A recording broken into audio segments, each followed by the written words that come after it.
Third cousin. उस वक्त में मेरा कोई केस जेर समात नहीं था, लिहाजा मैं सुबह ही से अपने ऑफिस में जमकर बैठ गया।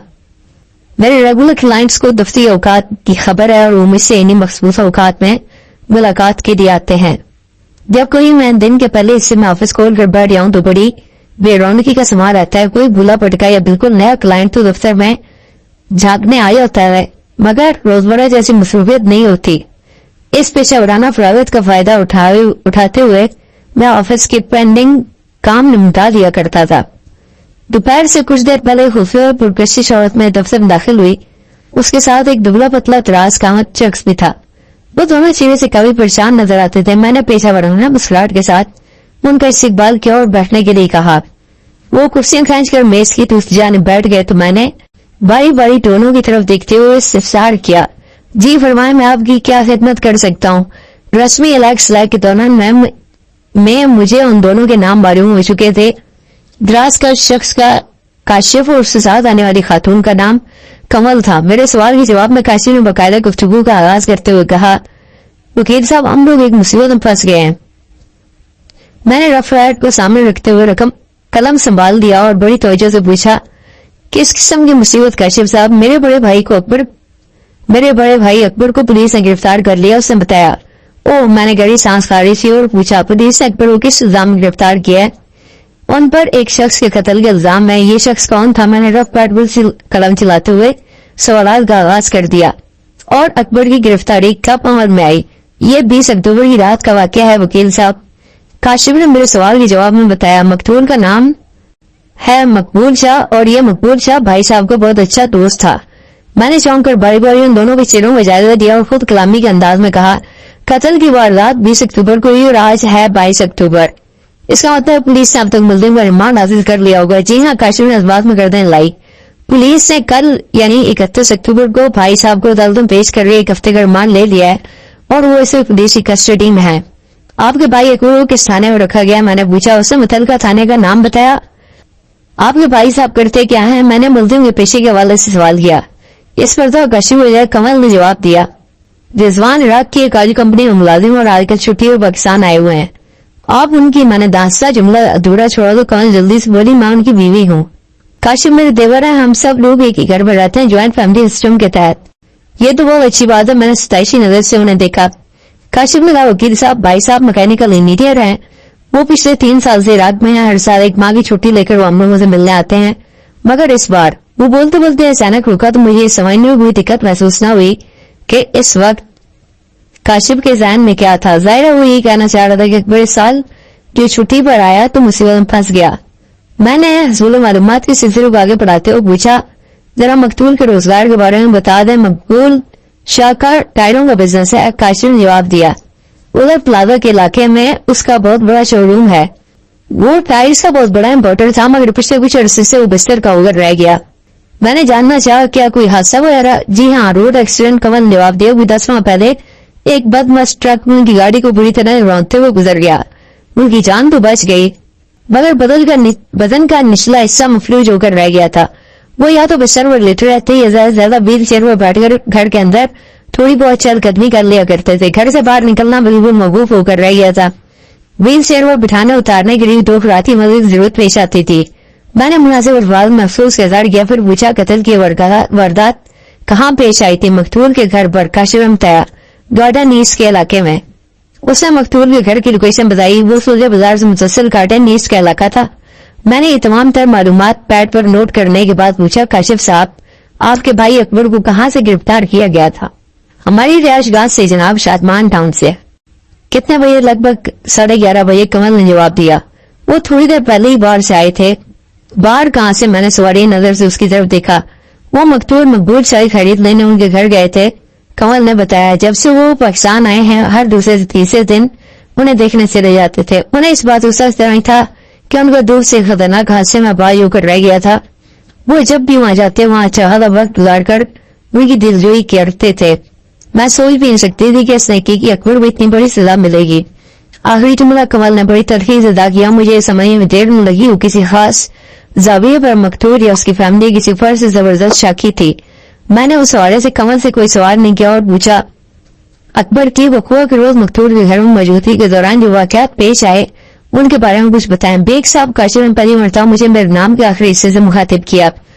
इस बारे में आपको भाई साहब ही बता सके। गिरफ्तारी के बाद से अब तक आप लोगों ने अकबर से इस बारे में कोई सवाल नहीं किया। मैंने पूछा, वकील साहब ये मुसीबत इतनी अचानक हम पर टूट पड़ी कि किसी चीज का ख्याल ही नहीं रहा। जहन बिल्कुल मुंतशिर होकर रह गया है। कमाल ने बड़ी बेबसी से कहा, हालांकि कई बार मेरे दिल में आया कि उनसे पूछूं, लेकिन कैसे? मैं और थाने में ऐसा मुमकिन नहीं था।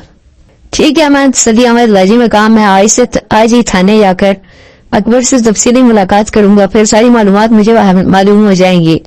बहुत बहुत शुक्रिया वकील साहब। वो ममनूद बड़ी नजर से मुझे देखते हुए बोली, मेरी भाई साहब से जितनी बात हो सकी है उसने सिर्फ इतना ही बताया कि उन्हें एक सोची समझी साजिश के तहत इस केस में मुलविस किया गया है।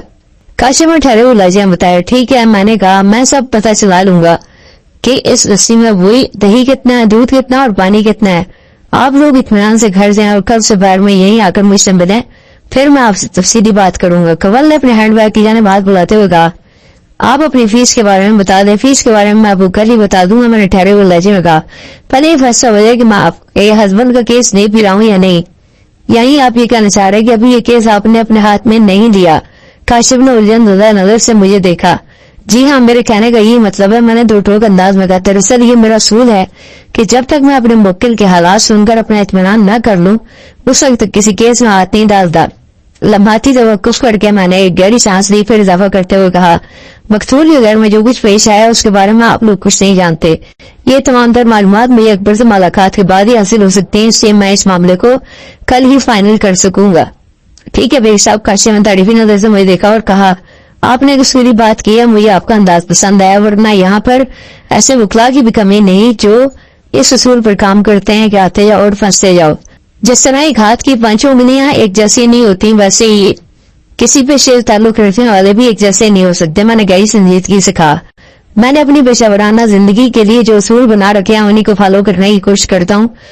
बजा फरमा रहे हैं आप, वो ताइदी अंदाज में गर्दन हिलाते हुए बोला, मैं आपसे इत्तेफाक करता हूँ बेग साहब। फिर वो मेरे ऑफिस के मुख्तलिफ शेल्फ्स में सजी दर्जनों ज़गीन किताबों की तरफ देखते हुए मुस्तफसर हुआ, क्या वकील बनने के लिए इतनी ज्यादा किताबें पढ़ना पड़ती हैं? इससे भी कहीं ज्यादा। मैंने उसकी हैरत में इजाफा करते हुए कहा, दरअसल बात यह है कि वो वकील बनने के लिए तो सिर्फ वही किताबें पढ़नी पड़ती हैं जो सिलेबस में होती हैं या फिर चंद अवार आ जाती किताबें उसके अलावा हैं। ये जो शेल्फ में सजी हुई दर्जनों किताबें आपको नजर आ रही हैं, ऐसी सैकड़ों किताबें मेरे घर में भी रखी हैं, तमाम तर किसी और मकसद के लिए हैं। किस मकसद के लिए बेग साहब? उसकी उलझन दुबाला हो गई। वकालत के पेशे को चलाने और चमकाने के लिए। मैंने एक लफ्ज पर जोर देते हुए कहा, अगर कामयाब वकील की हैसियत से बाइज़्ज़त जिंदगी गुजारना हो तो इन किताबों को गाहे बगाए अपने मुताले में रखना पड़ता है। किसी भी केस में इनमें से कोई 1, 2, 3 या 10-15 किताबों में देखने की जरूरत पेश आ सकती है। वो कंधे उचकाते हुए बोला, वकालत तो बहुत मुश्किल प्रोफेशन है बेग साहब। हाँ, ये तो आप बिल्कुल ठीक कह रहे हैं। मैंने अस्वात में गर्दन लाई, फिर काशिफ से उसकी जाब के वाले चंद सवालात किए, फिर उन्हें तसल्ली देकर अपने ऑफिस से रुखसत कर दिया। मैं दफ्तर में मुस्कुराहट से निमट कर फारूक हुआ तो रात के 10 बज चुके थे। घर की राह लेने से पहले मैं उस थाने में पहुंच गया जहां अकबर को रखा गया था। जैसा कि आप जानते हैं, रिमांड के पर किसी मुलजिम से हवालात में जाकर मुलाकात करना कोई आसान काम नहीं है, लेकिन मैं अकबर से एक मुख्तसर सी मुलाकात का मौका हासिल करने में कामयाब हो गया। अकबर की उम्र 40 के आसपास नजर आती थी। वो बड़े बड़े संगमारे के दराज का शख्स था। चेहरा गोर और गाल मासूम बच्चों की तरह फूले हुए, उसकी ठोड़ी पर एक खूबसूरत डंपल भी दिखाई दे रहा था। मेरे अंदाजे में उसकी आंखें शरीर में मुस्कुराती हुई सी थी, लेकिन मुसीबत के नमाज में खास अफसरता और ऊर्जा नजर आता था। वो हवालात के फर्श पर उखड़ू बैठा हुआ था। मुझे अपनी तरफ बढ़ते देखा तो फौरन उठकर खड़ा हो गया और सवारी अंदाज में देखने लगा। मैंने आईनी सलाखों के पास जाकर उससे मुसाफे किया, फिर बंदारों कराते हुए कहा, अकबर साहब, मेरा नाम मिर्जा अमजद बेगम, मैं एक एडवोकेट हूँ। आपके भाई और छोटे भाई मुझे इस केस में आपका वकील मुकर्रर किया है। उसकी आंखों में इत्मीनानी किरण चमकी। उसने गर्मजोशी से मुझसे दोबारा मुसाफिर किया और इस बात से मखलूक आवाज में बोला, आपसे मिलकर बहुत खुशी है वकील साहब। खुशी तो मुझे भी हुई है अकबर साहब, मैंने उसकी आंखों में देखते हुए कहा, लेकिन ये जगह खुशी के इजहार के लिए मौजूद नहीं लगती। जब आपको इस मुसीबत से मुकम्मल निजात मिल जाएगी और आप आजाद फिजा में अपनी मर्जी से सांस लेने लगेंगे तो इस वक्त मैं बल्कि हम दोनों इस खुशी को सेलिब्रेट करेंगे। بے شک ضرور، وہ یقینی لاجواب بولا۔ آپ بڑے صحت افزا وکیل ہیں، یقین جانے میں اس معاملے میں بالکل بے گناہ ہوں۔ میں نے مقبول صاحب کو فون نہیں کیا۔ اکبر نے میرے صحت افزا ہونے کے بارے میں ایسے انداز میں بات کی تھی جیسے میں کوئی انسان نہ ہوں بلکہ فرط جام مشروب ہوں۔ بہرحال اکبر نے دراصل میری حوصلہ افزا باتوں کے جواب میں مجھے سراہنے کی کوشش کی تھی۔ اکبر صاحب، میں نے گہری سنجیدگی سے کہا، صرف آپ کے کہنے سے مسئلہ حل نہیں ہو جائے گا کہ آپ بے گناہ ہیں۔ آپ کی بے گناہی کو بعد عدالت میں ثابت کرنا ہوگا۔ جی اس بات کو میں سمجھ رہا ہوں، وہ اس بات میں گردن لاتے ہوئے بولا، میں ایک وکیل کی اشد ضرورت محسوس کر رہا ہوں۔ اچھا ہوا قمر اور کاشف نے آپ کو میرا وکیل مقرر کر دیا ہے۔ مجھے یقین آپ میری بے گناہی کو ثابت کر کے دکھا دیں گے، لیکن یہ سب کچھ اسی وقت ممکن ہو سکے گا جب آپ مجھ سے تعاون کریں گے، میں نے دو ٹوک انداز میں کہا۔ وہ اسرائیل لہجے میں بولا، میں ہر قسم کے تعاون کے لیے تیار ہوں۔ آپ کے بھائی اور بیوی سے میری بات ہوئی ہے، میں نے کہا، لیکن وہ آپ کو پیش آنے والے واقعے کے بارے میں زیادہ نہیں جانتے، ان سے حاصل ہونے والی معلومات ناکافی ہیں، اس لیے میں آپ کے پاس آیا ہوں۔ آپ بتائیں کہ وقوع کے روز مقتول کے گھر میں کیا ہوا تھا؟ آپ جو بھی جاننا چاہیں گے میں ضرور بتاؤں گا، فرمانداری سے بولا۔ پھر پوچھا، بیگ صاحب کیا 10-15 دن میں یہ معاملہ نمٹ جائے گا؟ ایک قتل کا کیس ہے اکبر صاحب، میں نے ٹھہرے ہوئے لہجے میں کہا۔ 10-15 دن میں اگر اس کیس کا باقاعدہ سماعت ہوئی شروع ہو جائے تو بڑی شکر کی بات ہوگی۔ میں نے لمحاتی توقف کے بعد سے پوچھا، اکبر صاحب یہ 15 دن کا خیال آپ کے ذہن میں کیسے آ گیا؟ میں 1 ماہ کی چھٹی اور پاکستان آیا ہوں، وضاحت کرتے ہوئے بولا۔ جس 20 دن گزر گئے ہیں، 10 دن باقی بچے ہیں۔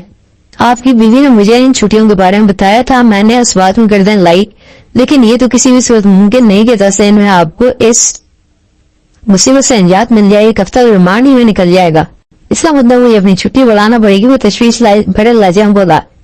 میں نے کہا، اس کے سوا کوئی چارہ نہیں۔ ٹھیک ہے، میں کاشف سے کہوں گا کہ وہ ریک میری کمپنی سے رابطہ کر کے انہیں تازہ ترین حالات سے آگاہ کرتے ہوئے سوچ میں ڈوبے ہوئے لہجے میں بولا۔ پھر مجھے امید بڑی نظروں دیکھتے ہوئے مستفسر ہوا، بیگ صاحب آپ مجھے اس کیس سے راہ کرانے میں کامیاب ہو جائیں گے نا؟ کامیابی اور ناکامی کے بیچ قدر مشترک صرف کام ہے۔ میں نے ٹھہرے ہوئے لہجے میں کہا، اگر اس کام کو ڈھنگ سے کر لیا جائے تو فتح یقینی ہوگی، مگر یہ کام بے ڈھنگے انداز میں ہوا تو شکست لازمی ہے۔ میں نے تھوڑی دیر کو رک کر ایک گہری سانس لی اور پھر ملزم کی آنکھوں میں دیکھتے ہوئے کہا، میں نے ابھی جس کام کا ذکر کیا اس کے ڈھنگ یا بے ڈھنگ ہونے کا انحصار صرف آپ پر ہے۔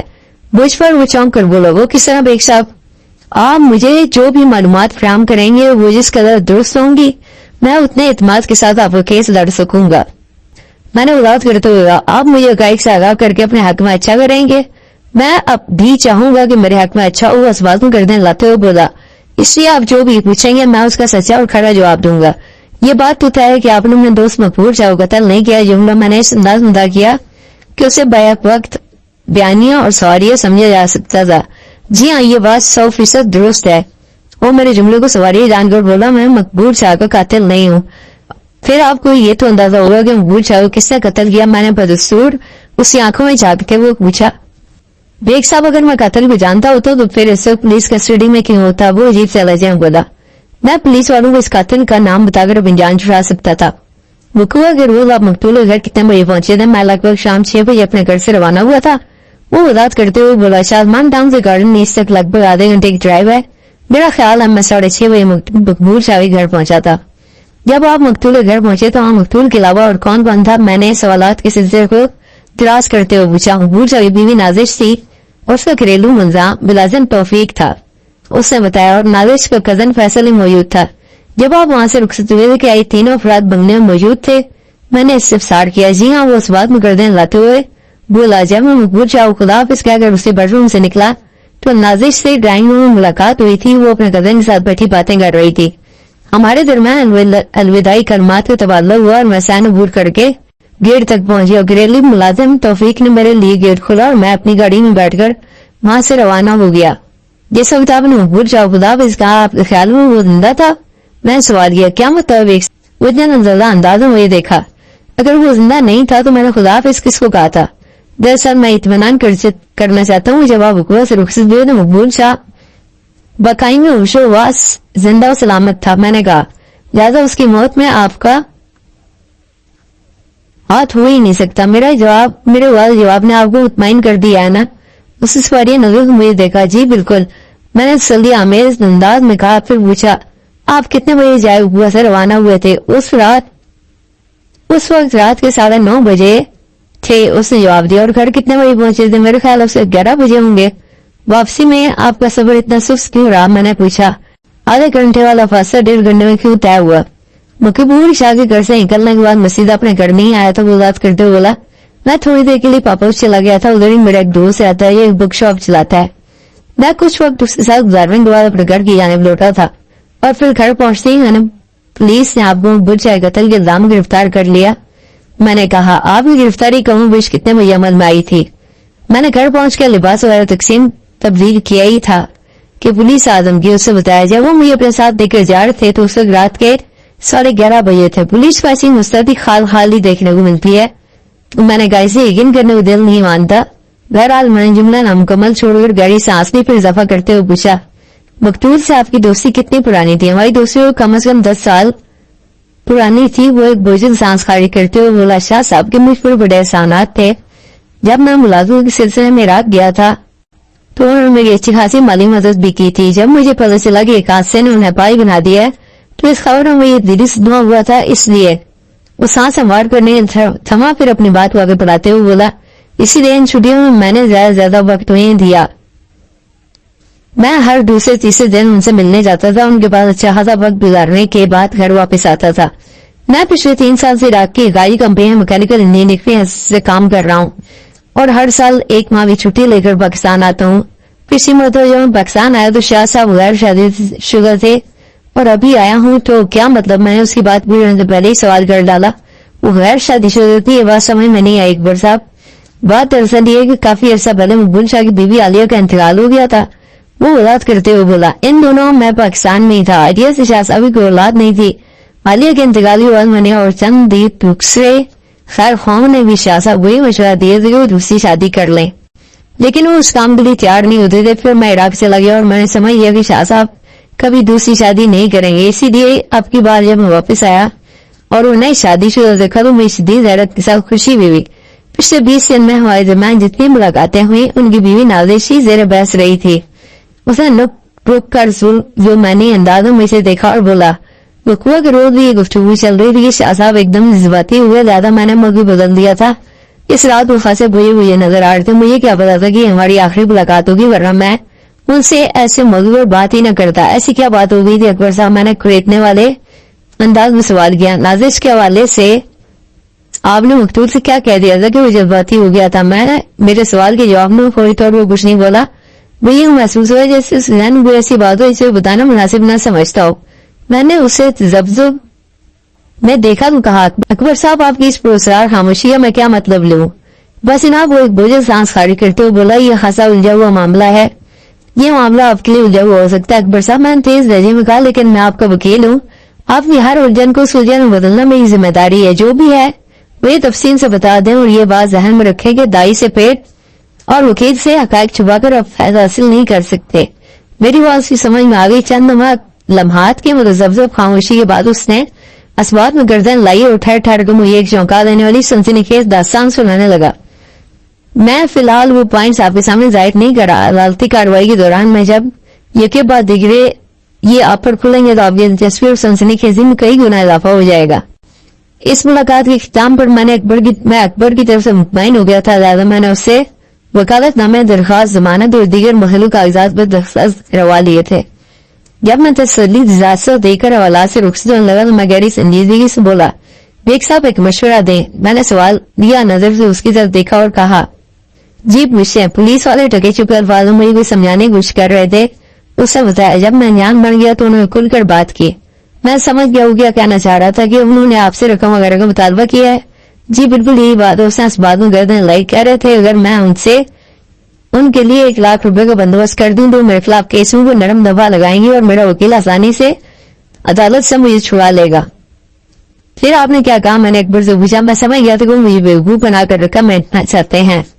उसने बताया। मैंने उनसे कहा 1 लाख तो बहुत ज्यादा है, मैं इतनी बड़ी रकम का इंतजाम तो नहीं कर सकता।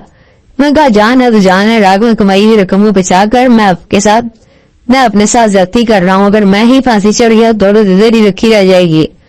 आपने उन्हें कोई रकम दी तो नहीं? उसके खामोश होने में मैंने पूछा। सवाल ही पैदा नहीं होता जनाब। वो बड़ी मजबूती से बोला। वही तरह से मायूस होने के बाद उन्होंने दूसरा अरबा इस्तेमाल करना शुरू कर दिया था। मैंने चौंक कर पूछा, कौन सा अरबा? वो कह रहे थे कि मेरे खिलाफ बड़ी मजबूत शहादतें हैं उनके पास। उन्होंने आला कत्ल मेरी गाड़ी के अंदर से बरामद किया। मुझे चाहिए कि मैं चुपचाप एक वाले जुर्म कर लूं। इसलिए मेरी आफियत वरना मुझ पर ऐसा भयानक तशद्दुद करेंगे कि मेरा एक उज़ू इस कत्ल का इकरार करता सुनाई देगा। ये लोग रिमांड की मुद्दत के दौरान मुलजिम पर में जबर तशद्दुद तो करते हैं। मैंने सरसरी अंदाज मगर रिमांड के अदालत में चालान पेश करना होता है। ये सारे हथकंडे चालान को तवाना और कवि बनाने के लिए होते हैं। पता नहीं मैंने गलत किया है। दुरुस्त दिल अंदाज में बोला, बेग साहब मैंने अपने जिस्म जान की सलामती के पेश नजर फ्राहम करदा एक पर्चे पर दस्तखत कर दिए हैं। वो एक सादा कागज सा मेरा ख्याल है वो इस पर्चे पर मेरा इकबाली बयान तहरीर करेंगे। जी हाँ, मैंने उसके ख्याल की तायद करते हुए आपको फैसला बिल्कुल दुरुस्त है। फिर मैंने उसकी तसल्ली खातिर कानूनी नुक्ता पर वादे कर दिया। अकबर साहब, पुलिस तहवील में दिए गए बयान की अदालत में कोई अहमियत नहीं होती। अदालत किसी आदमी फैसले तक पहुंचने के लिए पुलिस के पेश नजर पेश करदा चालान से ज्यादा हालात वाकयात और दीगर और केस के पसमानदा और जुर्म के असबाब का तफसीली और तनकीदी जायजा लेती है, शहादतों को परखती है और दोनों तरफ उगला की तरह के नतीजे सामने आने वाले हक़ाइक़ को कानून और इंसाफ की तराजू में तोलती है। लिहाजा आपको परेशान होने की जरूरत नहीं। और फिर ना ही जुमला अधूरा छोड़कर उसने गहरी सांस ली और इंतफाज में इजाफा किया। और फिर जब आपकी वकालत के लिए अदालत में मैं मौजूद होऊंगा तो आपको फिक्र की क्या बात है। अकबर साहब, इन लम्हात में मुझे बहुत मुतमईन दिखाई है। उम्मीद की किरण उसकी आंखों और चेहरे पर एक साथ चमकी थी और पलक झपकते मायूसी की जगह खुशी ले ली थी। कहते हैं किसी काम को मुसम्मम इरादा कर लेना आधा काम कर लेने के बराबर होता है। इसी तरह किसी परेशान इंसान को खुशी की उम्मीद दिलाना भी उसकी आधी परेशानी दूर करने के मुतरादिफ होता है। मैं अपने क्लाइंट्स को पहला ट्रीटमेंट यही देता हूँ कि उनके अंदर उम्मीद और हौसले का दिया रोशन कर दिया करता हूँ, जिसकी वजह से वो अपनी सोच में खास किस्म की मजबूत तवानाई महसूस करते हैं। उनके दिल दिमाग में जीने की उमंग और अपने हालात से निपटने की हिम्मत पैदा हो जाती है। मैंने इस साइकोथेरेपी के बड़े अच्छे दाई हासिल किए हैं। आइंदा रोज अकबर की बीवी कमल अपने देवर के साथ पहले तयशुदा वक्त में मुझसे मिलने वापस आ गई। आई वो दोनों कल की बनिस्बत खासे समझे हुए थे। रस्मी इलाके से अकबर कमल ने मुझसे कहा, बेग साहब, हम अभी थाने में अकबर से मुलाकात करने के बाद आपके पास आ रहे हैं। बहुत तारीफ कर रहे थे। लगता है आपने इनका केस लेने का फैसला कर लिया है। आपका अंदाजा बिल्कुल दुरुस्त है। मैंने इस बात में गर्दन हिलाई। अकबर से मेरी खालिश तफसीली मुलाकात हुई है और मैं इस बात से मुतमईन और मुत्तफिक हूँ कि वो कातिल नहीं। इसे किसी सोची समझी साजिश के तहत इस मामले में फंसाने की कोशिश की गई है। आप क्या समझते हैं बेग साहब? काशिफ ने सवालिया नजरों में मुझे देखा। भाई साहब, इस मुसीबत से आसानी बाहर निकल आएंगे। क्यों नहीं भाई, अल्लाह ने चाहा तो जीत हमारी होगी। मैंने बड़े इत्मीनान से कहा, लेकिन इसके लिए आप दोनों को बड़े सब्र तहम्मुल और बर्दाश्त से काम लेना होगा। खास तौर पर आपको मेरी हिदायत को ज़हन में रखकर आगे बढ़ना होगा। हम वही करेंगे जो आप हमें बताएंगे। वो फरमाबरदारी से बोला। मैंने निहायती मुख्तसर मगर जामे अल्फाज में इन दोनों को इस गुफ्तगू का खुलासा सुना दिया जो मेरे और अकबर के दरमियान हुई थी। उनमें ज्यादातर बातें ऐसी थी जो उनके लिए नई और हर का बाइस थी। बहरहाल उन्हें यकीन करना पड़ा क्योंकि ये एक सामने की हकीकत थी जिसे वो जुटला नहीं सकते थे। काशिफ साहब, मैंने अकबर के छोटे भाई को मुखातिब करते हुए कहा, सबसे पहले तो आप अपने भाई की रवि कंपनी से राब्ता करके उन्हें अकबर और टूटने वाले इफ्तार के बारे में तफसीलन बताएं ताकि वो इसके इंतजार में बैठ रहे हैं। ये इसी जरूरी है कि इससे अकबर की मुलाजमत आइंदा के लिए महफूज हो जाएगी। जी, ये काम मैं सुबह ही कर लूंगा। उससे कहा, अभी भाई साहब से भी इस मौजूद में भी तफसील से बात हुई है। Very good. मैंने मुतमईन अंदाज में गर्दन लाई। कंवल ने मेरी जान देखते हुए कहा, बेग साहब, कोई और बात करने से पहले आप मुझे अपनी फीस के बारे में बताएं ताकि मैं मुतमईन हो जाऊं कि केस आप डील कर रहे हैं। हाँ, ये जरूरी है। मैंने रेला मुस्कुराते हुए कहा और सिर्फ फीस की रकम से आगाह करने के बाद वादे अल्फाज में इजाफा भी कर दिया। ये सिर्फ मेरी फीस है। इसके अलावा जो भी दीगर अदालती अखराजात होंगे वो सब आपके जिम्मे होंगे। जी, समझ गई। वो ताईदी अंदाज में बोली, बताना आपका फर्ज है। बताना आपका काम है, रकम फराम करना मेरा काम। वो मजीद 15-20 मिनट तक मेरे पास बैठ रहे। मैंने इन दोनों को केस के मुख्तलिफ पहलुओं से आगाही देने के बाद रुखसत कर दिया। ये केस अभी इब्तिदाई मरहले में था। जब तक केस का बाकायदा चालान नहीं पेश कर दिया जाता अदालती कार्रवाई का आगाज नहीं हो पाता। लिहाजा मेरे पास सरवाइन बिल्कुल फ्री थे।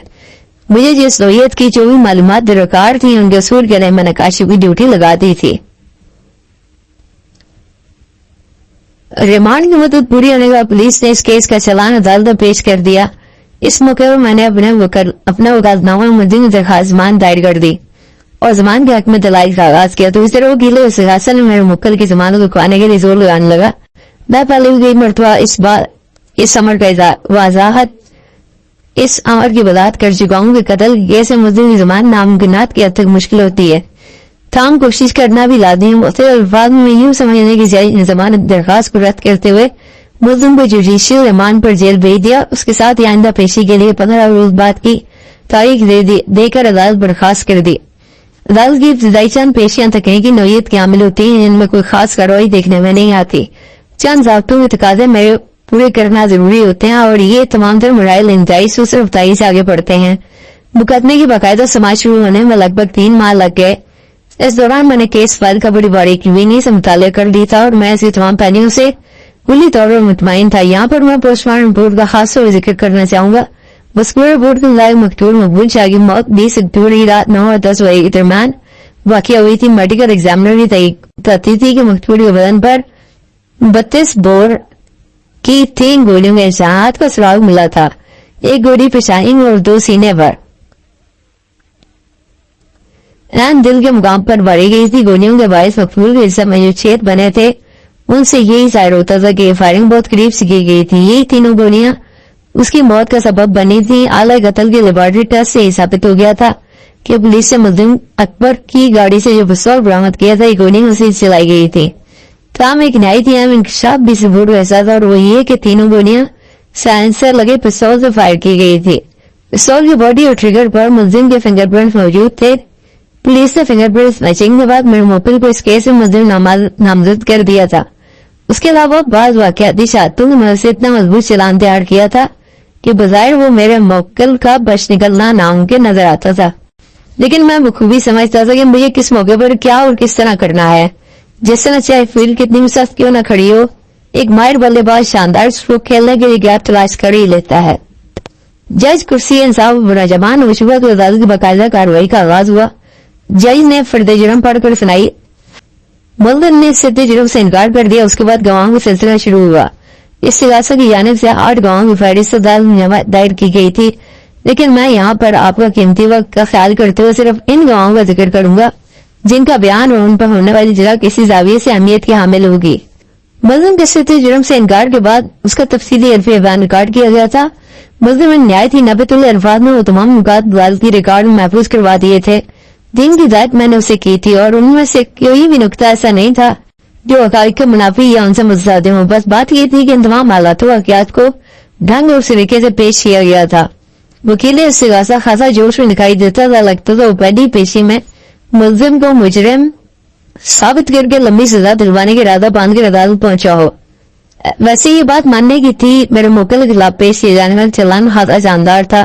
باطنی نظر میں بھی یہی دکھائی دے رہا تھا کہ اگر وکیل استغاثہ نے ذرا سی بھی عقل مندی کا مظاہرہ کیا تو ملزم بچ نہیں سکے گا. اور میں اس بات پر یقین رکھتا ہوں کہ کسی کی میراث نہیں اور نہ ہی اس پر کسی کی اجازتداری قائم ہو سکتی. اگر وکیل استغاثہ عقل مندی کے معمولی سے مظاہرے سے میرے موکل کو جیل کی سنگلاخ دیواروں کے پیچھے بیچ سکتا تو میں بھی سر و تفریق کے لیے کورٹ نہیں پہنچا تھا. پہلی بھی کئی بار میں بتا چکا ہوں کسی بھی کیس میں آئی ہو انکوائری آفیسر کی حیثیت استغاثہ کے گواہ کی حیثیت ہوتی ہے اور اسے ہر پیشہ عدالت میں حاضر رہنا پڑتا ہے. اس طرح سے استغاثہ کا وارث ہوتا ہے اور وکیل استغاثہ کی مدد سے اس استغاثہ کی حفاظت کرتا ہے. جج نے وکیل استغاثہ کو گواہ پیش کرنے کا اشارہ کیا ہی تھا کہ میں بول پڑا. میں نے جج کی طرف دیکھتے ہوئے نہایت احترام کے ساتھ کہا, جناب حاجی اگر مزید عدالت کو کوئی اعتراض نہ ہو تو میں اس کیس کی تفتیشی افسر سے چند سوالات کرنا چاہتا ہوں. وکیل استغاثہ نے ناگواری سے گھور کر مجھے دیکھا. پھر جج نے پر گواری کا مظاہرہ کرتے ہوئے مخصوص آواز میں کہا, نو آبجیکشن. انکوائری آفیسر فوراً وٹنس باکس میں آ کر کھڑا ہو گیا. میں نے اس کے پیجز پر ایک دائرہ نظر ڈالی. پھر اس کی آنکھوں میں دیکھتے ہوئے سوال کیا, سر انسپیکٹر صاحب کیا میں آپ کا نام پوچھ سکتا ہوں؟ مجھے فریاد حسین کہتے ہیں. وہ گہری سنجیدگی سے بولا, خاصا افسردہ متاسفن نام ہے. میں نے سرسری انداز میں کہا, میں آپ کی سنجیدگی اور آپ کی سنجیدگی بھی ظاہر کرتی ہے کہ آپ کو گہرا غم دل سے لگائے بیٹھے ہیں. اس نے میرے تبصرے پوچھنے کا اور گہری نظر میں بھی ایک اڑتا رہا. فریاد حسین صاحب, میں نے سوالات کے سلسلے کو ہلکے پھلکے انداز میں آگے بڑھاتے ہوئے پوچھا, کیا میں آپ کو آپ کے نام سے مخاطب کر سکتا ہوں؟ آپ مخاطب بھی کر چکے ہیں. وہ تندی لہجے میں بولا, آپ اجازت حاصل کرنے کا کیا فائدہ؟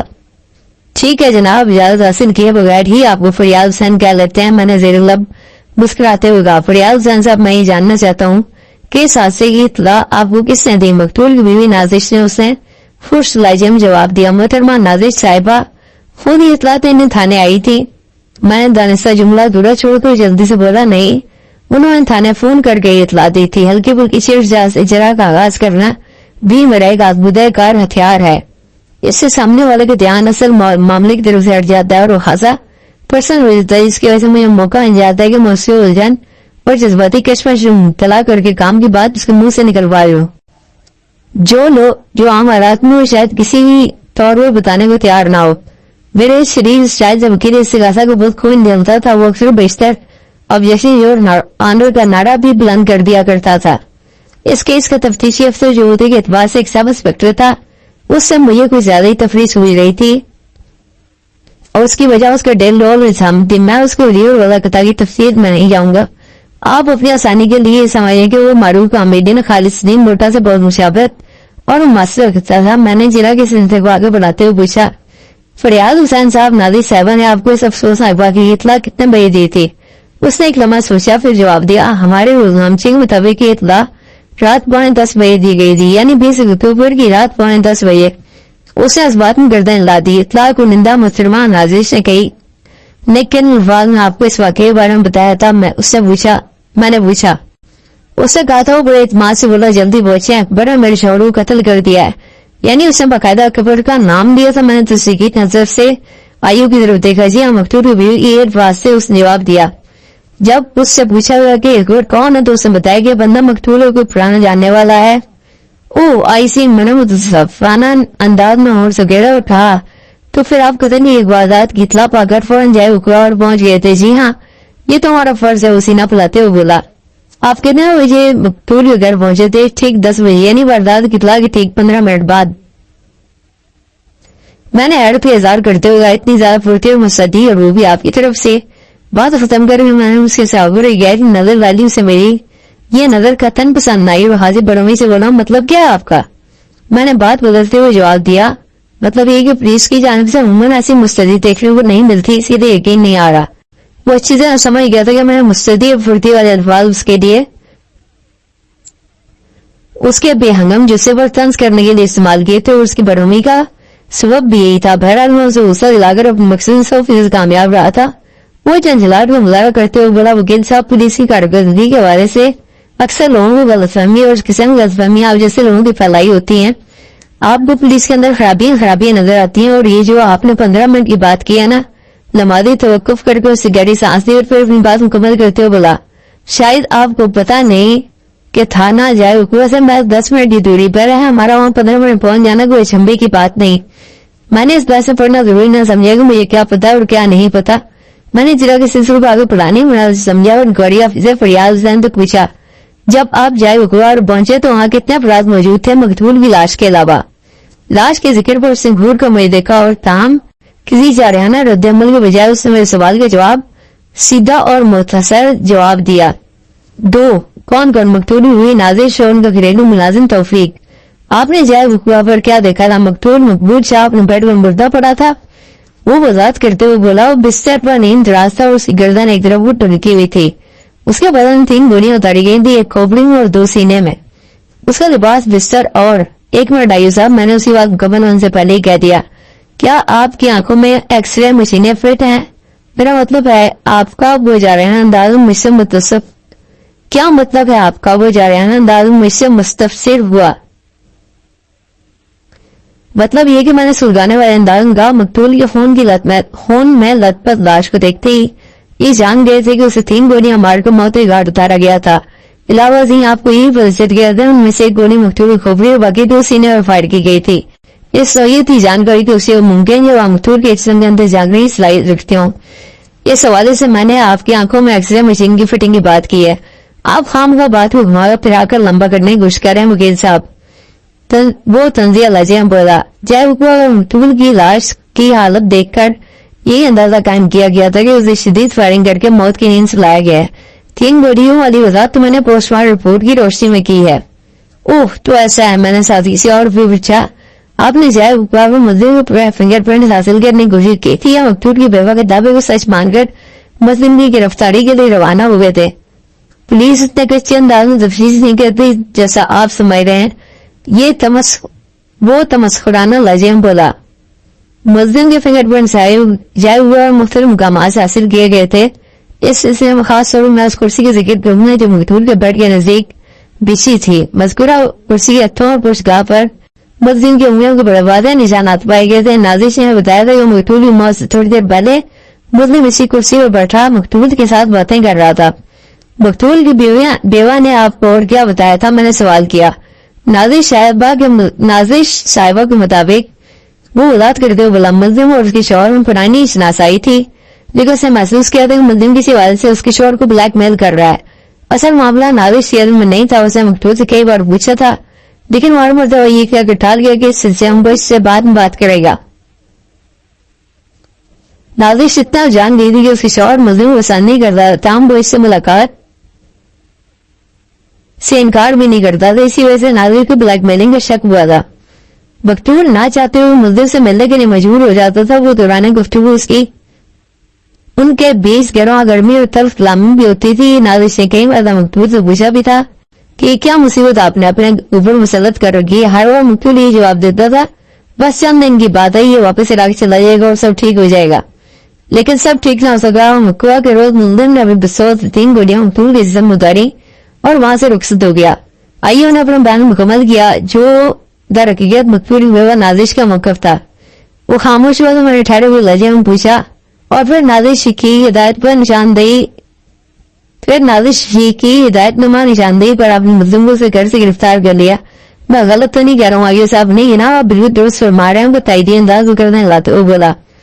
मौके की कार्रवाई निपटाने के बाद हमने इसी रात मुद्दम से घर वाकई शादमान टाउन से रास्ते में ले लिया था। मुल्जिम की गिरफ्तारी कितने बजे मनवाई थी? मैंने पूछा। उसने जवाब दिया, मेरे ख्याल में उस रात के 11:30 बजे थे। मेरी इत्तला के मुताबिक और हालात वाकयात भी इस बात की तस्दीक करते हैं कि मुद्दम वक़्वा की रात 9:30 बजे मकतूल घर से रुखसत हुआ था और वो लगभग रात के 11 बजे अपने घर पहुंचा था। मैंने मुस्लिम हिमायत में इस्तेमाल होने वाले एक नुक्ते की जानिब इशारा करते हुए पूछा, जब गार्डन नीच से शादमान टाउन ज्यादा आधे घंटे की ड्राइव पर है, क्या आपने मुद्दिन से पूछने की जहमत गवारा की कि 30 मिनट का फासला उसने 1.5 घंटे में क्यों तय किया? क्या रास्ते में उसकी गाड़ी खराब हो गई थी या मुझे ये बात बड़ी वजाहत के साथ मालूम हो चुकी थी कि वक़्वा की रात मेरा मुक्कर मकतूल घर से निकलने के बाद कहाँ गया था? मैं तो महज आईओ की कारकर्दगी को चेक करने के लिए सवाल किया था। जी, मैंने उससे पूछा था, फयाज हुसैन ने जवाब दिया। फिर उसे क्या बताया था? वो एक्यूज बॉस की जानिब इशारा करते हुए बोला, ये अपने इस दोस्त से मिलने पाफोश नगर की तरफ चला गया था। वाह वाह सुभान अल्लाह, मैंने सियाज़ाइया अंदाज में कहा। मुस्लिम ने क्या कॉन्फिडेंस शो किया था। उसने एक शख्स को मौत के घाट उतारा, फिर बड़े आराम से अपने दोस्त से मिलने पाफोश नगर पहुंच गया। आइए ने मेरे तंज का कोई जवाब न दिया, बस मानदाना अंदाज में मजबूर कर रह गया। मैंने अपनी बात को आगे बढ़ाते हुए कहा, फरियाद हुसैन साहब, क्या आपने आंखें बंद करके मुद्दिन की बात पर यकीन कर लिया था? कौन सी बात? वो चौंक कर मुझे देखने लगा। यही कि मैंने वजाहत करते हुए कहा, मकतूल के बंगले से वापसी पर वो अपने किसी दोस्त से मैंने पाफोश नगर की तरफ चला गया था। हम किसी की बात पर आंखें बंद कर यकीन नहीं करते वकील साहब। वो मेरी आंखों में देखते हुए बोला, हमने उसके पाफोश नगरी दोस्त से उसके बयान की बाकायदा तस्दीक की थी। उस बंदे का नाम इरफान है। वो उधर पाफोश नगर में किताबों की दुकान चलाता है। ठीक है, मैं आपकी कारकर्दगी से मुतासिर हूँ फरियाद साहब, मैंने सिलसिले अंदाज में कहा। इस्तिगासा की रिपोर्ट के मुताबिक आपने मुस्लिम गाड़ी की डैशबोर्ड में से आला कतली बरामद कर लिया था। जी हाँ, उसने असवाद को गर्दन हिलाई। मुस्लिम की गिरफ्तारी के बाद जब उसकी गाड़ी की तलाशी ली गई, डैशबोर्ड के अंदर आला कतल यानी शरीयत 3 कैलिबर का पिस्तौल मौजूद था। बाद फिंगरप्रिंट टेस्ट के नतीजे में इस पिस्तौल के मुख्तलिफ हिस्सों और ट्रैगर मुस्लिम की उंगलियों की निशानात की भी तस्दीक हो गई थी। वो पिस्तौल एक लाइसेंस याफ्ता असला था और मुस्लिम की जाती मिल्कियत भी। मैंने ठहरे हुए लहजे में कहा, इसके ट्रैगर या बॉडी के मुख्तलिफ हिस्सों पर से फिंगरप्रिंट्स का होना एक आम सी बात है। आप इस उम्र का जिक्र करके क्या साबित करने की कोशिश कर रहे हैं आयो साहब? मेरे इस साथ पर वो एक लम्हे के लिए कर बढ़ाया, फिर बोला, सवाल गंदम जवाब चने की एक वक्त अमली पेश करते हुए उसे कहा, जब मैं इस पिस्तौल में चेक किया तो उसमें 3 गोलियां चली हुई थी और लम्हाती तो फिर उसने गहरी सांस ली, फिर अपनी बात मुकम्मल करते हुए बोला, और पोस्टमार्टम रिपोर्ट में बड़े वाज़ेह अंदाज में लिखा हुआ है कि मकतूल मकबूल शाह के जिस्म से बरामद होने वाली गोलियां से पिस्तौल चलाई गई थी। मैं इस मेज की जाने बढ़ा जिस पर अलग कतल इशारे 3 कैलिबर का पिस्तौल एक सेलोफिन बैग के अंदर बंद था। मैंने जज की इजाजत से वो सेलोफिन बैग उठा दिया और वापस विटनेस बॉक्स के करीब आ गया। फिर मैंने मुस्कुरा बैग को तफसीली अफसर की आंखों के सामने चिल्लाते हुए सवाल किया, आप इसी पिस्तौल की बात कर रहे हैं ना? पोस्टमार्टम रिपोर्ट में मुलायम मकबूल जावेद जिस्म से बरामद होने वाली 3 गोलियां जिससे चलाई गई थी। जी हाँ, उस अस्बात में सर हिलाया। और ये पिस्तौल मुल्जिम मिल्कियत है। बेशक पिस्तौल मेरे मुल्क मिल्कियत है। मैंने एक लफ्ज पर जोर देते हुए कहा, और इस बात में दी शुबह की कोई गुंजाइश नहीं। मकतूल की जिंदगी में शराब गुल करने वाली 3 गोलियां ऐसी पिस्तौल तो फायर की गई हैं, मगर मैंने ड्रामाई अंदाज में बात अधूरी छोड़ी तो आइयो विदेन इसराइल लहजे में पूछा, मगर क्या? मगर ये कि मैंने पोस्टमार्टम रिपोर्ट पे दर्जन से ज्यादा मरतबा न्याय की तवज्जो से पढ़ा है। मैंने बस ड्रामाई लहजे में कहा, लेकिन इसमें मुझे कहीं भी ये लिखा नजर नहीं आया कि 3 गोलियां मेरे मौक्कल और उस केस के मुल्जिम मिस्टर अकबर ने चलाई थी। आपने किस बिना पर दावा किया कि ये गोलियां मुल्जिम ही ने फायरिंग करके मकतूल के बदन में उतारी थी? जाहिर बात है, वो पर बुलाए हुए लहजे में बोला, पिस्तौल मुल्जिम मिल्कियत है, उसकी गाड़ी के डैशबोर्ड में से बरामद हुआ है। इस पर मुल्जिम के फिंगर प्रिंट्स पाए गए हैं। पोस्टमार्टम रिपोर्ट बताती है कि इसी पिस्तौल की फायरिंग से मकबूल शाह हलाक हुआ है। फूली सांस को वार करने के लिए उसे थोड़ा गुक्कू किया, फिर इजाफा करते हुए बोला, जनाब ये सारे इशारे मुल्जिम की तरफ जाते हैं, फर्ज करें। मैंने उसके चेहरे पर नजर जमाते हुए कहा, मैं आपकी गाड़ी चुरा कर कई खतरनाक एक्सीडेंट कर बैठता हूँ। आपकी गाड़ी से किसी राहगीर को बुरी तरह कुचल कर हलाक कर देता हूँ और बाद में गाड़ी को वहीं खड़ा कर देता हूँ जहां से चुराई गई थी। पुलिस वाकयाती चाहता हूँ उंगली पकड़कर आपकी गाड़ी तक और उस गाड़ी के तवज्जो से आप तक पहुंच जाती है। मैंने लम्हाती तवक्कुफ के बाद हाज़िरीन अदालत पर एक तायराना नजर डाली, फिर दोबारा आयु की तरफ मुतवज्जा होते हुए कहा, मज़कूरा गाड़ी आपकी मिल्कियत है। आपके बॉडी के मुख्तलिफ हिस्सों और स्टीयरिंग पर उसकी बॉडी के मुख्तलिफ हिस्सों और स्टीयरिंग पर आपके फिंगरप्रिंट्स पाए जाते हैं और ये भी साबित हो जाता है कि कत्ल आप ही गाड़ी से हुआ है, तो फिर आपको फांसी की सजा हो जाना चाहिए। जनाब ये क्या असूल बयान किया है आपने? वो बर्मी से बोला, मैं थॉमस का ये सब मैंने अभी बयान करता असूल का इम्प्लीमेंटेशन बयान किया है। जब मेरी गाड़ी चुरा कर कत्ल की वारदात करेंगे तो सजा भी यही आपको होना चाहिए। मैं तुर्की बदबी का, जब मेरा मुवक्किल का पिस्तौल चुरा कोई इसे मकबूल शाह को कत्ल कर डालेगा तो फिर उस जुर्म की सजा भी उसी शख्स को होना चाहिए, मेरे मुवक्किल को नहीं। तो आप ये कहना चाह रहे हैं किसी शख्स मुल्जिम पिस्तौल चुराकर मकबूल शाह को मौत के घाट उतारा है? वो बेहद हैरत से बोला, जी हाँ मेरा दावा तो यही है। मैंने ठोस अंदाज में कहा। जज गाड़ी तस्वीर खामोशी से हमारे दरमियान होने वाली दुकानदार बहस को देख रहा था। वकील सियासा ने भी अभी तक मुदाखले की जरूरत महसूस नहीं की थी। उसकी जिम्मेदारी तफ्तीशी अफसर बड़े आसान तरीके से निभा रहा था, लिहाजा उसके इत्मीनान समझ में आने वाली बात थी। वकील सियासा की खामोशी इंक्वायरी ऑफिसर को शायद दे रही थी। उसने खासे उखड़े हुए लहजे में मुझसे पूछा, क्या आप अपने दावे को सही साबित कर सकते हैं? बिल्कुल कर सकता हूँ, मैंने मजबूत लहजे में जवाब दिया। वक्त आने पर मैं बड़ी अंदाज में करके भी दिखा दूंगा। ठीक है। आइयो ने सोचती हुई नजरों से मुझे देखा और कहा, चंद लम्हात के लिए मैं आपके दावे को तस्लीम कर लेता हूँ। अब आपको ये वजाहत करना होगी कि अगर किसी XYZ ने मुद्दे का पिस्तौल चुरा कर उसकी मदद से मकबूल शाह मौत के घाट उतारा है तो फिर इस वारदात के फौरन बाद वो पिस्तौल मुस्लिम गाड़ी के डैशबोर्ड से कैसे बरामद हुआ? आप एक जैन पुलिस ऑफिसर है, मैंने आपसे मस्का लगाया। मुझे पता था कि आप ये सवाल जरूर करेंगे। फिर दें जवाब। आंखें पटपटा कर बोला, इस सवाल का बड़ा मुतअद्दिल जवाब है मेरे पास। मैं जो चीज देखते होगा फिर दोबारा आयु की ओर मुतवज्जा हो गया, लेकिन अभी इस रात को खोलना किस दौर में मुनासिब नहीं होगा। इससे केस और आगे की अदालती कार्रवाई मुतासिर होने का अंदेशा है। मैंने रुक कर वकील सियासा की तरफ देखा और अपनी बात मुकम्मल करते हुए मेरा मुखातिब तफ्तीशी अफसर था। मैं फिलहाल इस जहम माजरत चाहता हूँ। आइयो बेदारी से मुझे देखने लगा। मैं अपनी चुरा को समेटते हुए कहने लगा, फरियाद हुसैन साहब आपने पोस्टमार्टम रिपोर्ट तो पढ़ी है ना? जी हाँ। उसने इस बात में गर्दन लाई। बड़ी तवज्जो से पढ़ी है, वेरी गुड। मैंने मसलन इस तैशी अंदाज में उसे देखा। इसके बारे में वो रिपोर्ट क्या कहती है? बात खत्म कर दी। मैंने पिस्तौल वाला सेलोफेन बैग उसकी आंखों के सामने लहराया। मस्कूरा बैग पिछले 15 मिनट से मेरे हाथ ही में था। रिपोर्ट इस बात की तस्दीक करती है कि मकबूल शाह को इसी पिस्तौल की फायरिंग से हलाक किया गया था। उसने जवाब दिया। फिर अंदाज में मुझे देखने लगा।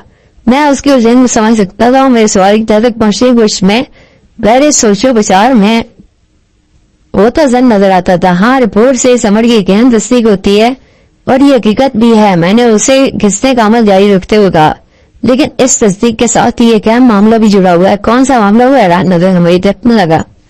मैंने उसे जख्मों पर नौकशी करते हुए तंजीह लहजे में कहा, आइयो साहब, मैं महसूस कर रहा हूँ आपने पोस्टमार्टम रिपोर्ट को ध्यान से नहीं पढ़ा, वरना आपके जहन में ये सवाल पैदा ना होता। वो मेरे बार बार के हमलों की तरफ उठा और जिल्लात भरे लहजे में बोला, आप ही बताते हैं वो अहम मामला कौन सा है? आपने तो माशाल्लाह इस रिपोर्ट को दर्जनों बार पढ़ने का शर्फ हासिल किया है। मैंने आइयो की चोट को मानी खेत मुस्कुराहट में उड़ा दिया और एक बार फिर आला कतर वाले सदफीन बैग उसकी आंखों के सामने बुलंद करते हुए कहा, आइयो के रिमार्क्स अगरचे इंतहाई आमियाना और नाशास्ता थे, लेकिन लम्हात में उसकी झंझलाहट नींदनी थी और इसी झंझलाहट के पीछे नजर हाज़रीन आज़ाद ने इन रिमार्क्स को एंजॉय किया था। मैंने देखा जाए इसके लबों पर भी हल्का सा तबस्सुम नमूदार हो गया था। मैंने थोड़ी देर पहले आपको अगर अक्लमंद इंसान को खिताब दिया था तो कुछ गलत नहीं आइयो साहब, मैंने गहरी संजीदगी से कहा। हाँ बिल्कुल, पोस्टमार्टम रिपोर्ट में इस चीज का वाज़ेह तज़किरा मौजूद है। किधर है, कहाँ है? वो बुगलाट नमेज अंदाज में बोला।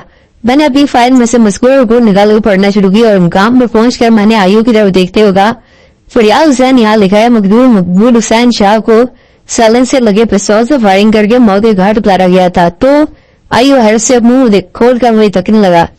तो ये क्या? मैंने ठहरे हुए लहजे में कहा, आपने मुल्क की गाड़ी की डैशबोर्ड में पिस्तौल बरामद कर लिया, इसका सिलेंसर का कोई अता पता नहीं मिलता, वो कहाँ चला गया? मुल्जिम ने जाए हुआ से वाफी सिलेंसर रास्तियों के फेंक दिया होगा। वो जान छुड़ाने वाला अंदाज में बोला, इस रात ये बहुत घूम फिर कर घर पहुंचा था। बहुत खूब आइयो साहब, मैंने चुभते हुए लहजे में कहा, अब वो मौका आ गया है कि मैं आपको दिया वो किताब वापस ले लूं, यहाँ खड़े खड़े आपके कलमे में मातम शुरू कर दूं। ये क्या बकवास है? उसके बर्दाश्त जवाब देगी और जैन तंबी कर रहा अंदाज में था, उसके वकार को का ख्याल रखा जाए। ये बकवास नहीं है आइयो साहब, मैंने एक एक लफ्ज पर जोर देते हुए कहा। मैंने एक हकीकत बयान की है। जज की वार्निंग का असर था कि मुकदरे नरम पड़ते हुए बोला, ये किस किस्म की हकीकत है जो आपको मेरी अकल को मातम करने का मशवरा दे रही है? बहुत ही सवाल और चुपने वाली हकीकत मैंने सनसनाते हुए लहजे में कहा, और वो ये कि मैंने दानिश से तवक्कुफ किया पर ड्रामाई अंदाज में इजाफा किया। एक शख्स अपने साइलेंसर लगे पिस्तौल के साइलेंसर को कहीं फेंक देता है, मगर पिस्तौल को अपनी गाड़ी के डैशबोर्ड में इत्मीनान से रख देता है, अपने मुंह में निशाना समेत, ताकि पुलिस वाले कत्ल तलाश करने में किसी दिक्कत का सामना ना हो। ऐसा बोला भला और पुलिस दोस्त कातिल देखा कहीं आपने?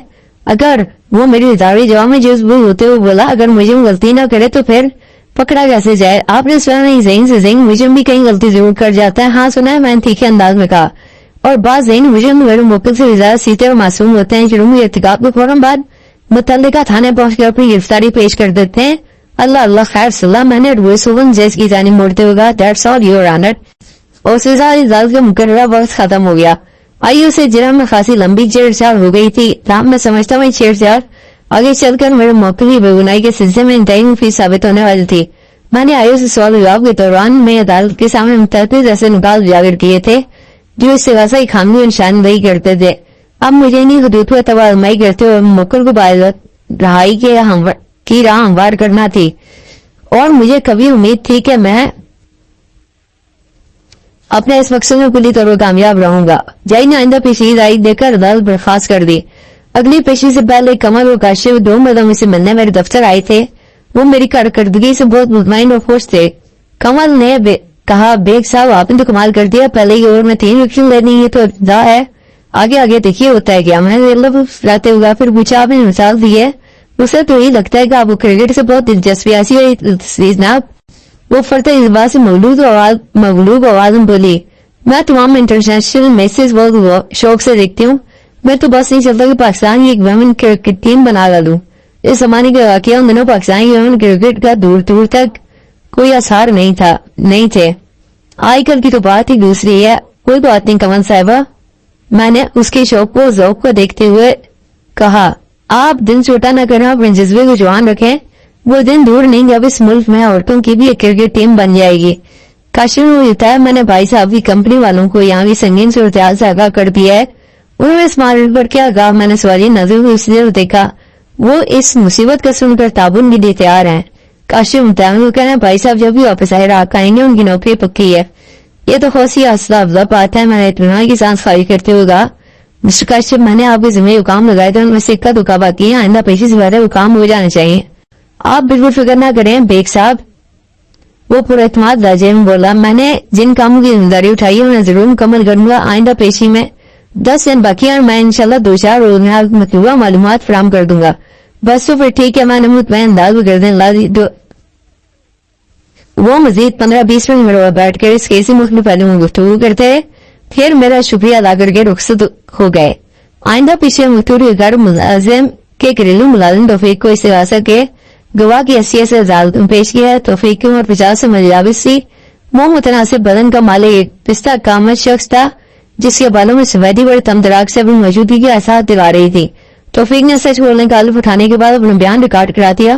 اس کے بیان کو سن کر صاحب محسوس ہوئے اس بیان کو رکوانے کو رٹوانے میں پولیس کو ہاتھ خواہ محنت کرنا پڑی ہوگی. وکیل استغاثہ جرا کہتی وٹنس باکس سے قریب پہنچ گیا. پھر اپنے گواہ سے مخاطب ہوتے ہوئے سوال کیا توفیق صاحب آپ مندی میں پہچانتے ہیں؟ بات ختم کرتے ہوئے اس نے ایکیوز باکس سے کھڑے ہوئے موقع کی جانب اشارہ کیا. گواہ نے اس بات کو سر لاتے ہوئے جواب دیا جی جانتا ہوں.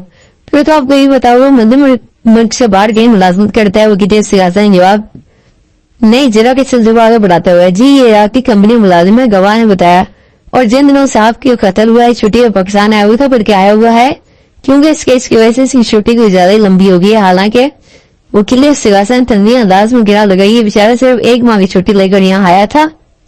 گواہ توفیق نے اسبات میں گردن لاتے ہوئے اعلانے پر اکتفا کیا.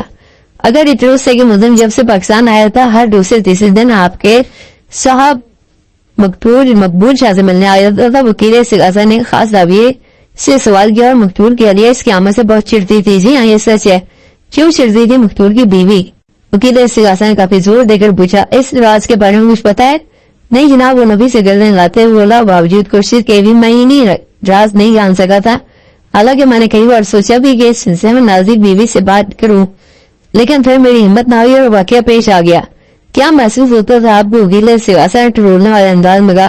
جب ملزم مقتول سے طویل ملاقات کر کے واپس جاتا تو گھر کا ماحول کیسا ہو جاتا تھا؟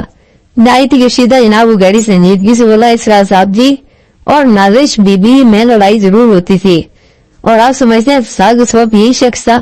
وکیل استغاثہ نے ایک بار پھر کی اس باکس میں کھڑے میرے مبتل کی طرف اشارہ کیا. جی ہاں میرا اندازہ تو یہی کہتا ہے. گواہ توفیق بڑے وسوخ سے بولا کیوں میاں؟ کیونکہ میاں بیوی کی چپلش کا سلسلہ اس شخص کی آمد کے بعد ہی شروع ہوا تھا. یہ بات تو طے ہے کہ نازش بی بی سے سخت ناپسند کرتی تھی. وقوع کی رات آپ گھر میں موجود تھے؟ وکیل استغاثہ نے پوچھا. جی بالکل. میں نے کہاں جانا ہے؟ وہ سادگی سے بولا. میرا رہنا سہنا کھانا پینا سب کچھ صاحب جی کے بنگلے میں ہے. میں ادھر ہی رہتا ہوں. ٹھیک ہے. وکیل استغاثہ نے اطمینان سے گردن لائی. اب وقوع کی رات کو ذہن میں لانے کی کوشش کریں. وکیل استغاثہ نے توقف کر کے سوالیہ نظر سے گواہ کی طرف دیکھا. توفیق کے چہرے پر ایسے تاثرات نمودار ہوئے جیسے وہ اپنے ذہن میں بکھرے ہوئے خیالات کو ایک جگہ جمع کرنے کی کوشش کر رہا. اور پھر اس نے بڑا مضبوط لہجے میں کہا. جی پوچھیں وکیل صاحب آپ کیا پوچھنا چاہتے ہیں؟ وقوع کی رات ملزم مقتول یعنی تمہارے صاحب کے ساتھ کتنا وقت گزارا تھا؟ وکیل استغاثہ نے استفسار کیا. گواہ نے نہایت ہی اعتماد سے جواب دیا. لگ بھگ 3 گھنٹے جناب. کیا ملزم آپ کے سامنے ہی وہاں سے رخصت ہوا تھا؟ جی ہاں. اس کے لیے گیٹ میں نہیں کھولا تھا. گواہ توفیق نے جواب دیا. اسی گاڑی بنگلے کے باہر کھڑی تھی. وکیل استغاثہ نے پوچھا. ملزم کے جانے کے بعد وہاں کیا حالات پیش آئے تھے؟ گواہ توفیق نے جلدی لیتے ہوئے جواب دیا. جناب وہ بڑی قیامت خیز رات تھی. ملزم کے جانے کے تھوڑی دیر بعد ہی نازی بیوی کی چیخنے کی آواز آئی. یہ آواز بنگلے کے اندرون سے آئی تھی. میں نے بھاگ کر اندر جانا چاہا. میں یہ مراسم میں تھا کہ نازی بیوی پریشان حال میری طرف بڑھتی نظر آئی. اس سے پہلے کہ میں ان سے کوئی سوال کرتا ہوں میں بکھرے ہوئے لہجے میں بتایا. شاہ صاحب کو کسی نے قتل کر دیا. میں نے پوچھا کس سے؟ جواب دیا. اسی مردود نے تھوڑی دیر پہلے ان کے پاس سے اٹھ کر گیا. ہمیں یہ سمجھ میں دیر نہ لگی کہ ان کا اشارہ اس شخص کی طرف تھا. بعض دم کرے گواہ نے ایکیوز باکس کی طرف دیکھا اور انگلی سے میرے مقرر کی جانب اشارہ کر دیا. پھر آپ نے کیا کیا؟ وکیل استغاثہ کی سلسلاتی آواز ابری. میں نازی بیوی کے ساتھ بنگلے کے اندرونی حصے میں پہنچ گیا.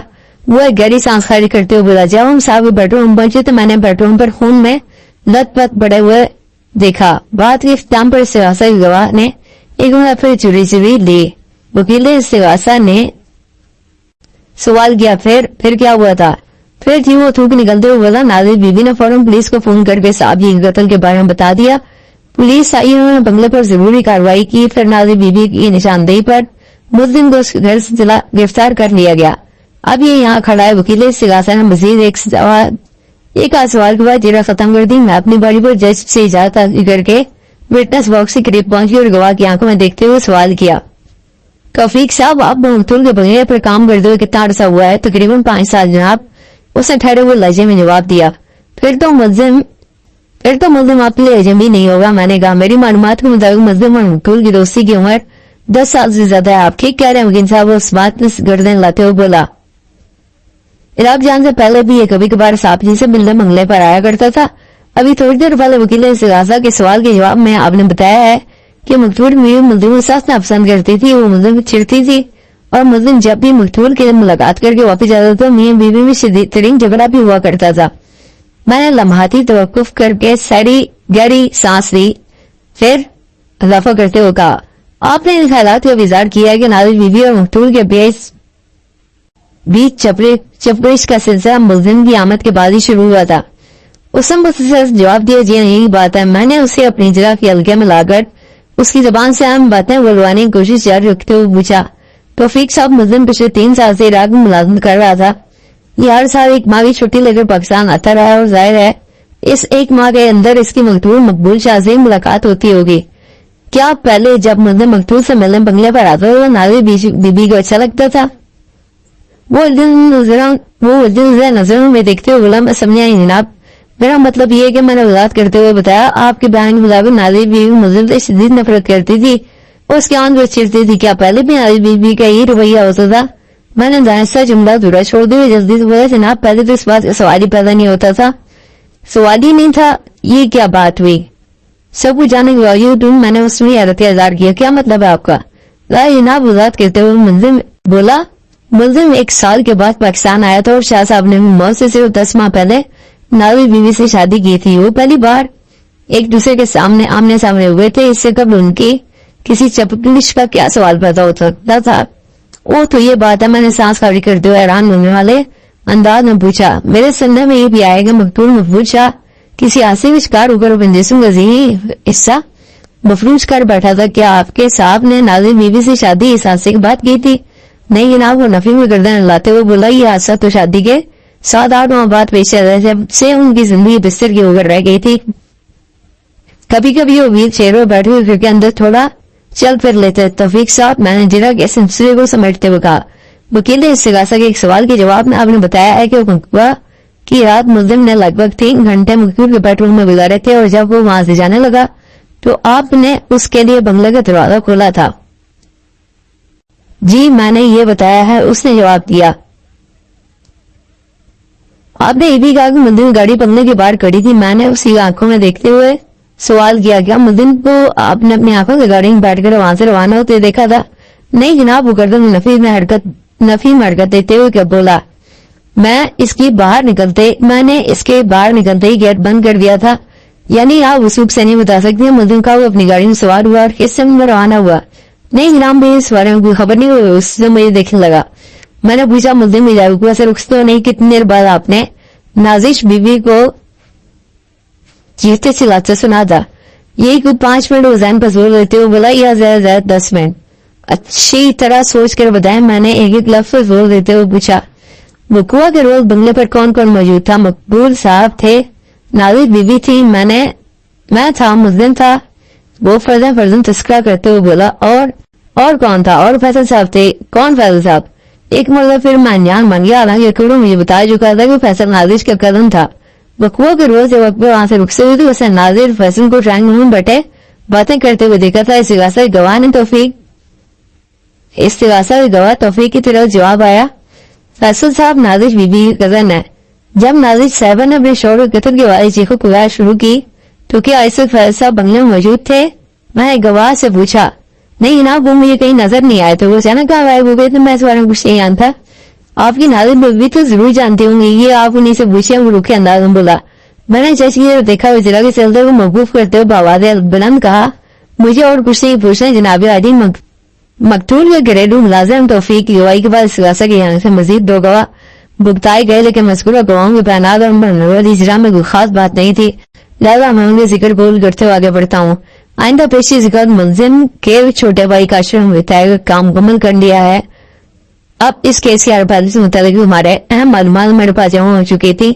उस अल्लाह के बंदे के काशिफ ने कोशिश करके एक ऐसे शख्स को ढूंढ निकाला था जिसे बावक्त जरूर सफाई की गवाह के तौर पर अदालत में पेश किया जा सकता था। उस शख्स का नाम नवीद कुरैशी था और एक मुकामी अखबार की रिपोर्टिंग करता था। काशिफ ने नवीद कुरैशी से मेरी मुलाकात भी करा दी थी। मंदिर इसी अदालत का था और गवाहों वाले कटारिया मकतूल की बेवा और उस केस की मुद्दई नाजिश करी थी। नाजिश की उम्र लगभग 25 साल रही होगी। वो ठीक है नगूश वाली एक पुरकशिश और जाज़ब नजर और थी, मगर मकबूल शाह ने कम से कम खुद से आधी उम्र की औरत से शादी की थी। तो एक ही ने नाजिश को उसने हमारी उम्र मिटा होगा। नाजिश को जवानी की दौलत से हमाद रखा था कि कोई भी मर्द उससे फरिश्ता हो सकता था। नाजिश ने अपने बयान रिकॉर्ड करा दिया तो वकील सिवासा सवाल जवाब के लिए उसे करीब पहुंच गया, लेकिन थोड़ी देर के बाद उसी वकील सिवासा ने हल्की फुल्की जिरा से गुजारा करके उसे फारिग कर दिया। इसके बाद जिरा की मेरी बारी थी और मैं सिवासा की सबसे आम गवाह यानी मकतूल बेवा नाजिश को इसी तरह किस्से का इरादा रखता था। अपने बयान में उससे मुल्जिम के खिलाफ हद से ज्यादा जहर उगला था। उसका मुंह तोड़ जवाब देना मुझ पर लाजिम था। नाजिश के जहर का तरियाब करके मुझ पर अपने मुक्कल को बचाना था।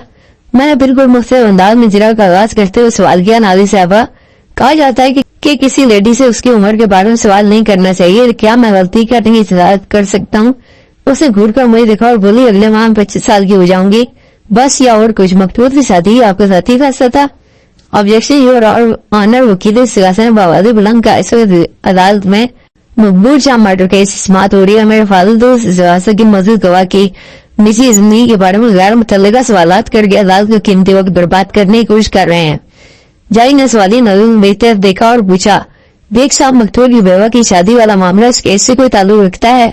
बहुत गहरा ताल्लुक जनाब। मैंने मजबूत दर्जे में कहा, सियासत की गवाह नाजिश मकतूल की बेवा है, लिहाजा इसकी निजी जिंदगी के बारे में कोई भी सवाल गैर मुतल्लिका कैसे हो सकता है? जाई ने वकील सियासत के एतराज को मुस्तरद करते हुए मुझे जिरा जारी रखने का इशारा कर दिया। बेग साहब प्लीज प्रोसीड। जी नाजिश साहब, मैं दोबारा गवाह भी मुतवज्जह हो गया। मैं आपके जवाब का मुंतजिर हूँ। साहब की हमें नजरों में देखा और बोली, ये मेरा जाती फैसला था। आपके वालिदैन ने शादी की मुखालफत नहीं की थी। मैंने अपने पास जमा अहम मालूमात का इस्तेमाल करते हुए गवाह से पूछा, ज़ाहिर मकतूल उम्र में आपसे दुगना था और उसकी पर्सनैलिटी को खास नहीं थी। ऐसे मौके पर वालिदैन अपनी औलाद को इस किस्म के फैसलों से रोकने और उन्हें समझाने की कोशिश जरूर करते हैं। उसे नापसंदीदा अंदाज में देखा, लेकिन चूंकि जवाब देना उस पर लाजिम था इसलिए बाद नाख्वास्ता बोली, मैं वालिदैन के साये से महरूम हूँ, इसलिए अपने फैसले खुद करती हूँ। आपको कोई एतराज? मैंने उसके सवाल का जवाब नहीं दिया और पूछा, खानदान किसी और बुजुर्ग ने इस काम से रोकने की कोशिश की हो, मुझसे मामू, खाला, चचा, फूफी वगैरह? उनमें से कोई भी दुनिया मौजूद नहीं। बड़े इत्मीनान से बोली, और मैं अपने मामलात में किसी अरब से मशवरा करना पसंद नहीं करती, कोई आप बहुत मुख्तार हैं। वो तुर्की बदुर्गी बोली, जी हाँ नाजिश साहब। मैंने जिरा के सिलसिले को आगे बढ़ाते हुए कहा, अब तक इस केस की इतनी समात हो चुकी, उसके मुताबिक आप मुल्जिम को साथ नापसंद करती थी और घर में इसकी आमद पर चिढ़ जाती थी। इसके इस रद्दअमल का आपके इस रद्दअमल का सबब क्या था? सबब यह खुद ही था। वो नफरत आमेज अंदाज में मुल्जिम को देखते हुए बोली, इसी से पूछे। मुल्जिम अपना बयान रिकॉर्ड करा चुका है और मुझे भी तमाम दर हकाइक से आगाह कर चुका है। मैंने सनसनाते हुए लहजे में कहा, ये कहीं भागा नहीं जा रहा। अगर मैं महसूस करूंगा तो इससे दोबारा ही पूछ लूंगा।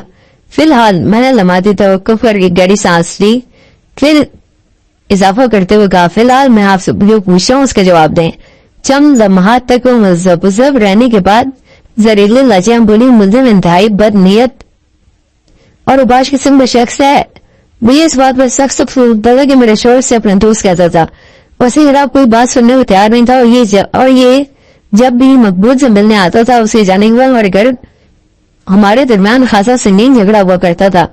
नफरत, नापसंदीदी और झगड़े फसाद की तमाम बातें अदालत के रिकॉर्ड में महफूज हो चुकी है। मैंने ठहरे हुए लहजे में कहा, मुअज़्ज़ज़ अदालत ये जानना चाहती है कि जो शख्स आपको जानता था कि नहीं था, वो मकतूल को आपके खिलाफ क्यों भड़काया करता था? आखिर इस फितनागरी में उसका कौन सा अफवाह छुपा हुआ था? आपने 2 सवाल किए हैं। वकील साहब वो गंभीर अंदाज में बोली, मैं आपके दोनों सवाल के जवाब दूंगी, लेकिन पहले दूसरे का और बाद में पहले का। ठीक है, मुझे मंजूर है। इस तमाम पर साजिर फितनागरी में उसका एक इंतहाई अहम मफाद छुपा हुआ था। बड़े इत्मीनान से बताने लगी, मकबूल शख्स को गुस्से का हो रह गया था, इसलिए बिजनेस को देखेंगे नहीं, मुझे मैदान में करना पड़ा। ये कोई आसान आजमाइश नहीं थी, लेकिन मैंने निहायत ही कम अरसे में साबित कर दिखाया कि मैं बेहद वक्त कई मादों पर लड़ सकती हूँ। दिन भर मैं बिजनेस की निगरानी करती थी, फिर घर आकर अपने शोहर का ख्याल भी रखती थी और दीगर घरेलू जिम्मेदारियों का भी निभाती थी। मेरा शोहर न सिर्फ ये कि मुझे बेपनाह भरोसा करता था, बल्कि वो मेरा आसान बंद भी था। लेकिन ज़यार शख्स ने हमारी खुशी को आग लगाने की कोशिश की। मकबूल शाह को शीशे में उतार कर इस बात पर राजी कर लिया कि वो उसे अपना बिजनेस मैनेजर बना ले। ये वापस इराक नहीं जाना चाहता था, बल्कि मैनेजर बनने की आड़ में मकबूल शाह के बिजनेस को हाईजैक करना चाहता था। ये था उसका अजीम माली मफाद। वो यहाँ तक पहुंचने के बाद रुके, वो 2-4 गहरी सांसें ली, फिर अपनी जज्बाती तकरीर को आगे बढ़ाते हुए बोली, अपने मकसद के असूल के मैंने बड़ा अच्छा तरीका इख्तियार किया था। अपने मकसद के असूल के लिए इसने बड़ा अच्छा तरीका इख्तियार किया था। उसने निहायत ही घटिया और बेहुदा अंदाज में मकबूल शाह को मेरे खिलाफ भड़काना शुरू कर दिया था। वो किस बिना पर मेरे शोहर कान भर रहा था, इसी तफसील में आपको पहले सवाल का जवाब शुरू हुआ है जो मैं आपको अब बता रही हूँ। वो एक बार फिर मुतवक्किफ हुई। हाज़रीन अदालत पर एक तरह नजर डाली, फिर अपना बयान मुकम्मल करते हुए बोली, हमारी पहली मुलाकात मेरे लिए इंतहाई कफ्त आवाज बनी, क्योंकि इस बदकिरदार शख्स ने मुझे घेरने की कोशिश की थी। जब मैंने शदीद रद्द-ए-अमल का मुजाहरा किया तो एक कदर मुतात हो गया। ताम मुझे भूखी नजरों देखता रहता था, मैं इससे दूर रहने लगी थी। फिर एक रोज मौका पाकर इस कमीने ने मुझसे दस्तराजी करने की कोशिश की। मैंने बड़ी मुश्किल से इस भेड़िए से अपनी इज्जत बचाई। इस रोज मेरे ज़ब्त के सारे बंधन टूट गए और मैंने अपने साथ होने वाली बदतमीजी के बारे में मकबूल शाह को बता दिया। यहाँ तक पहुंचने के बाद रुकी तो मैंने पूछे बिना न रह सका। फिर मकतूल ने आपकी शिकायत के जवाब में क्या कहा था? ये पहला मौका था जब मकबूल को उसके दोस्त के कार्यकर्तव्यों के बारे में बताया था। वो दुखी लाजम बड़ी मैं तवक्का कर रही थी कि मकबूल मेरी शिकायत से कथा ताल्लुक करके आइंदा घर में इसके दाखिल में पाबंदी आयद कर देगा, लेकिन अफसोस के हुआ उसके बरक्स। जरा देख कर रुको, उससे मायूसी से गर्दन हिलाई और अपनी बात को आगे बढ़ाते हुए बोली। मकबूल मेरी बात सुनने के बाद मुझ पर बरस पड़ा। तब पहली बार मुझे पता चला कि शैतान मेरी जात के वजह से किस किस अंदाज में मकबूल के कान भरता रहा था। उसने बाकायदा कटहरे में खड़े मेरे मोकल की जानिब उंगली उठाते हुए कहा, उसने मकबूल को मेरे खिलाफ पूरी तरह बरला दिया था। उसने मुझ पर इल्जाम लगाया कि मेरे फैसल के साथ नाजायज ताल्लुकात हैं और ये कि मैं मकबूल से बेवफाई कर रही हूँ। नाजिश ने हकाइक की तस्वीर को मोड़ तोड़ कर बल्कि बिगाड़ कर पेश करने की कोशिश की थी, लेकिन मैं मुतमईन था कि शुरुआत उसकी तरफ से हुई थी। जवाब देना अब मेरे लिए इंतहाई आसान हो गया था। उसके खामोश रहने पर मैंने न्यायित ही ठहरे हुए अंदाज में कहा, नाजिश साहिबा, अभी आपने मज़ो अदालत के सामने जो अपना दुखड़ा रोया है, अगर उसे 100% दुरुस्त भी मान लिया जाए तो ऐसे बहुत से सवाल सर उठाएंगे जिनके जवाब से वो 3 अफराद दे सकते हैं। कौन से 3 अफराद? नंबर 1 मकबूल शाह, नंबर 2 मुल्जिम अकबर, नंबर 3 मकबूल की बेवा नाजिश। मैंने गहरी संजीदगी से मकबूल जिस दुनिया मुंतकिल हो चुका वहां से उसके जवाब देना मुमकिन नहीं। मुल्जिम अकबर जो कुछ भी कहेगा उसके बाद कोई यकीन नहीं करेगा। बाकी बची यहाँ। मैंने लम्हाती तवक्कुफ करके हाज़रीन अदालत पर एक तरह नजर डाली और फिर ड्रामाई अंदाज में कहा, मेरे ज़हन में जो भी सवाल सर उठाएगा उसका जवाब अब सिर्फ आप ही को देना है कि आप रेडी हैं। उसे परेशान नजरों से वकील सिलासा की दिल देखा और फिर दोबारा मैया मुतवज्जो देगी मुतज़ब्ज़ब लहजे में बोली, जी रेडी हूँ, पूछिए क्या पूछना है। मैंने पूछा, आपने अपनी हिमायत में जो कुछ फरमाया अगर ये 100% दुरुस्त है तो फिर आप ये बताएंगे बंदे में मकतूल को क्यों कत्ल किया? मकबूल शाह तो उसकी बातों में यकीन करके आपके खिलाफ हो गया था, नहीं मुझे मकसद में कामयाब हो चुका था। फिर ऐसा क्यों हुआ? ये सूरत-ए-हाल मकबूल से 1 रोज पहले की है। वो बड़ी चालाकी से बोली। जिस रोज मकबूल शाह को मौत की घाट उतारा गया उसका दिमाग मैंने साफ कर दिया था। दिमाग साफ कर दिया था। मैंने चौंक कर उसकी तरफ देखा। क्या मतलब आपका? वैसे 1 दिन पहले मैंने फैसल को अपने घर बुलाया और मकबूल शाह की मौजूदगी में ऐसा एहसास मौजूद पर हमारी खासी संजीदा गुफ्तगू हुई थी। वो बड़े एतमाद से वजाहत करते हुए बोली। फैसल ने बड़े जामे और मुतसिक अंदाज में मकबूल शाह को यकीन दिला दिया था कि मेरे और फैसल के बीच ऐसा कोई मामला नहीं जिसका जिक्र मुल्जिम ने उससे किया था। लिहाजा हुक्का की रात जब मुल्जिम मकबूल शाह से मिलने आया तो उसने तब्दील सोच के साथ मुल्जिम से बात की। मैं समझती हूँ जब मुल्जिम ने अपनी मनसूबाबंदी को फेल होते हुए देखा तो झंझलाकर मकबूल की मौत के घाट उतार दिया और खामोशी के साथ वहां से रुखसत हो गया। वक़ुआ की रात जब मैंने अपनी जरा में तेजी लाते हुए कहा जब मुल्जिम आपके पन्ने से रुखसत हुआ तो आप उस वक्त कहाँ थी? मैं उस किचन में थी, उसने जवाब दिया। वो सरासर झूठ बोल रही थी। अकबर ने बताया था कि जब वो मकतूल मुलाकात करके वापस आ रहा था तो उसने नाजिश और फैसल को ड्राइंग में बैठे बातें करते हुए देखा था। नाज़िर साहब, मैंने उसकी आंखों में देखते हुए सवाल किया, बकुआ की रात जब आप अपने शोहर के कमरे में पहुंची तो आपने वहां क्या देखा था? मकबूल शाह अपने खून लथपथ बिस्तर में मुर्दा पड़ा था। वो बोली, मैं चीखते हुए बाहर को लपकी। तौफीक पर मेरी नजर पड़ी कि मैंने उससे सवालात के बारे में बताया। इसने बेडरूम में आकर मकबूल शाह की लाश देखी। फिर मैंने फौरन पुलिस को फोन कर दिया और जब थाने में फोन रिटर्न किया गया तो आपने छूटते ही कहा, मैंने एक एक लफ्ज जोर देते हुए कहा, आप जल्दी से आ जाएं, अकबर ने मेरे शोहर को कत्ल कर दिया है।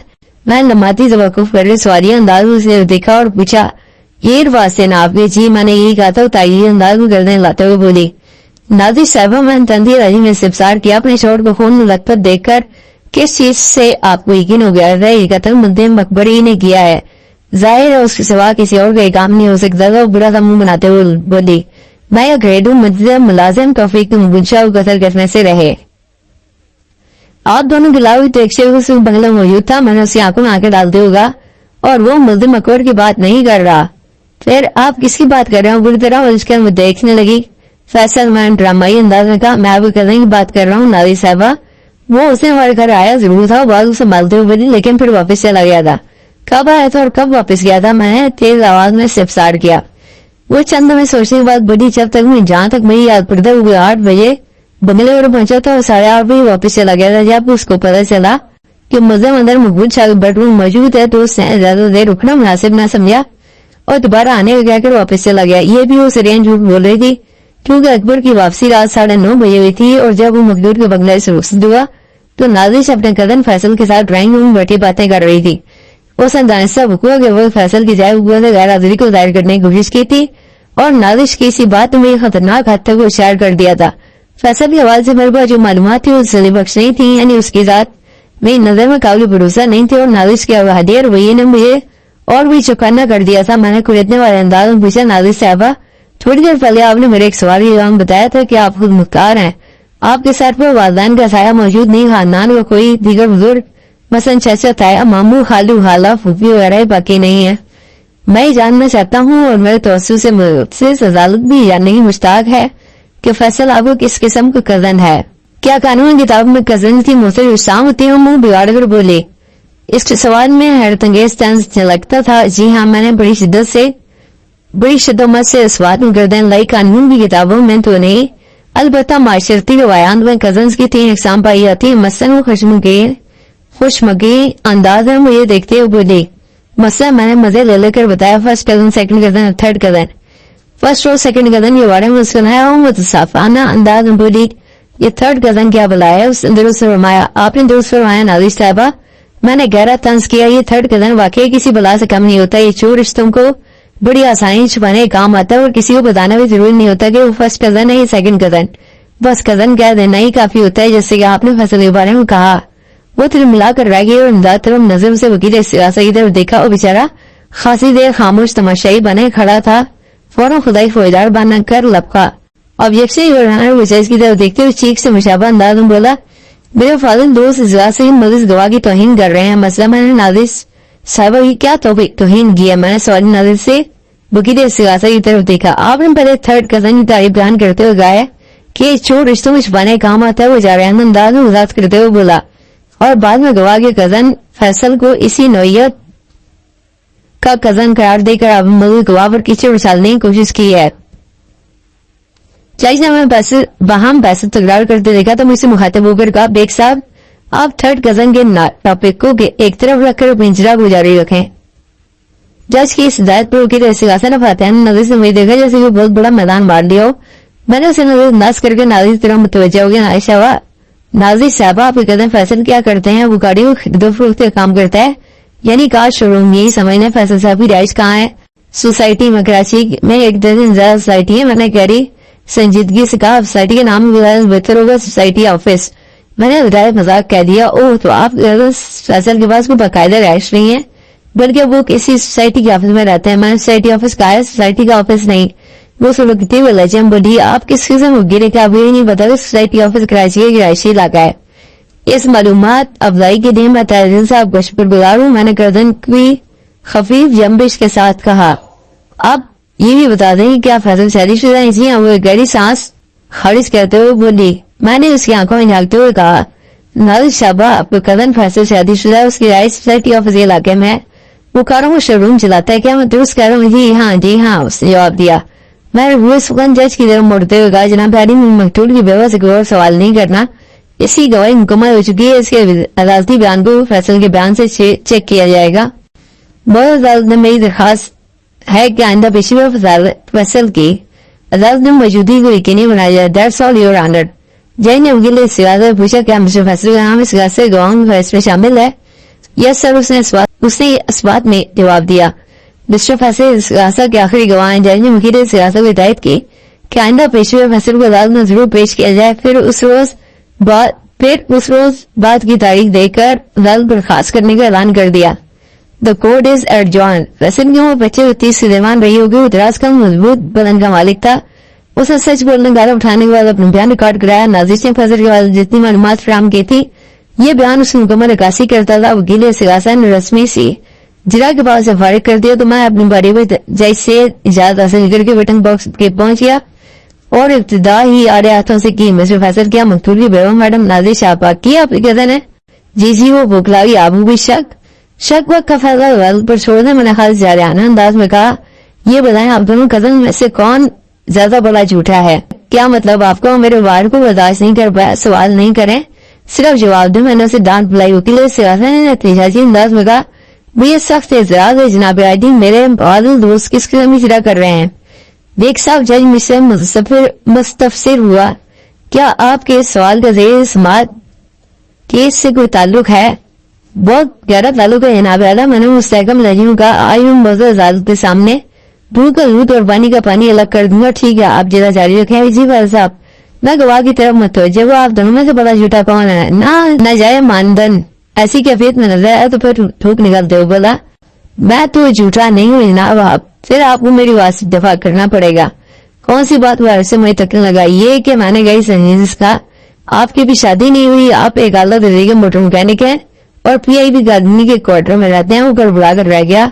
ये आप क्या कह रहे हैं? मैंने कहा है ना, सवाल नहीं करें, सिर्फ जवाब दें। मैंने सख्त लहजे में कहा, मैंने अभी इस आपके जिन अवसाफ और हकाइक को जिक्र किया है, मैंने साबित करने के लिए एक दर्जन गवाह भी पेश कर सकता हूँ आपकी भलाई सी में कि सिर्फ सच कहें और सच के सिवा कुछ न कहें।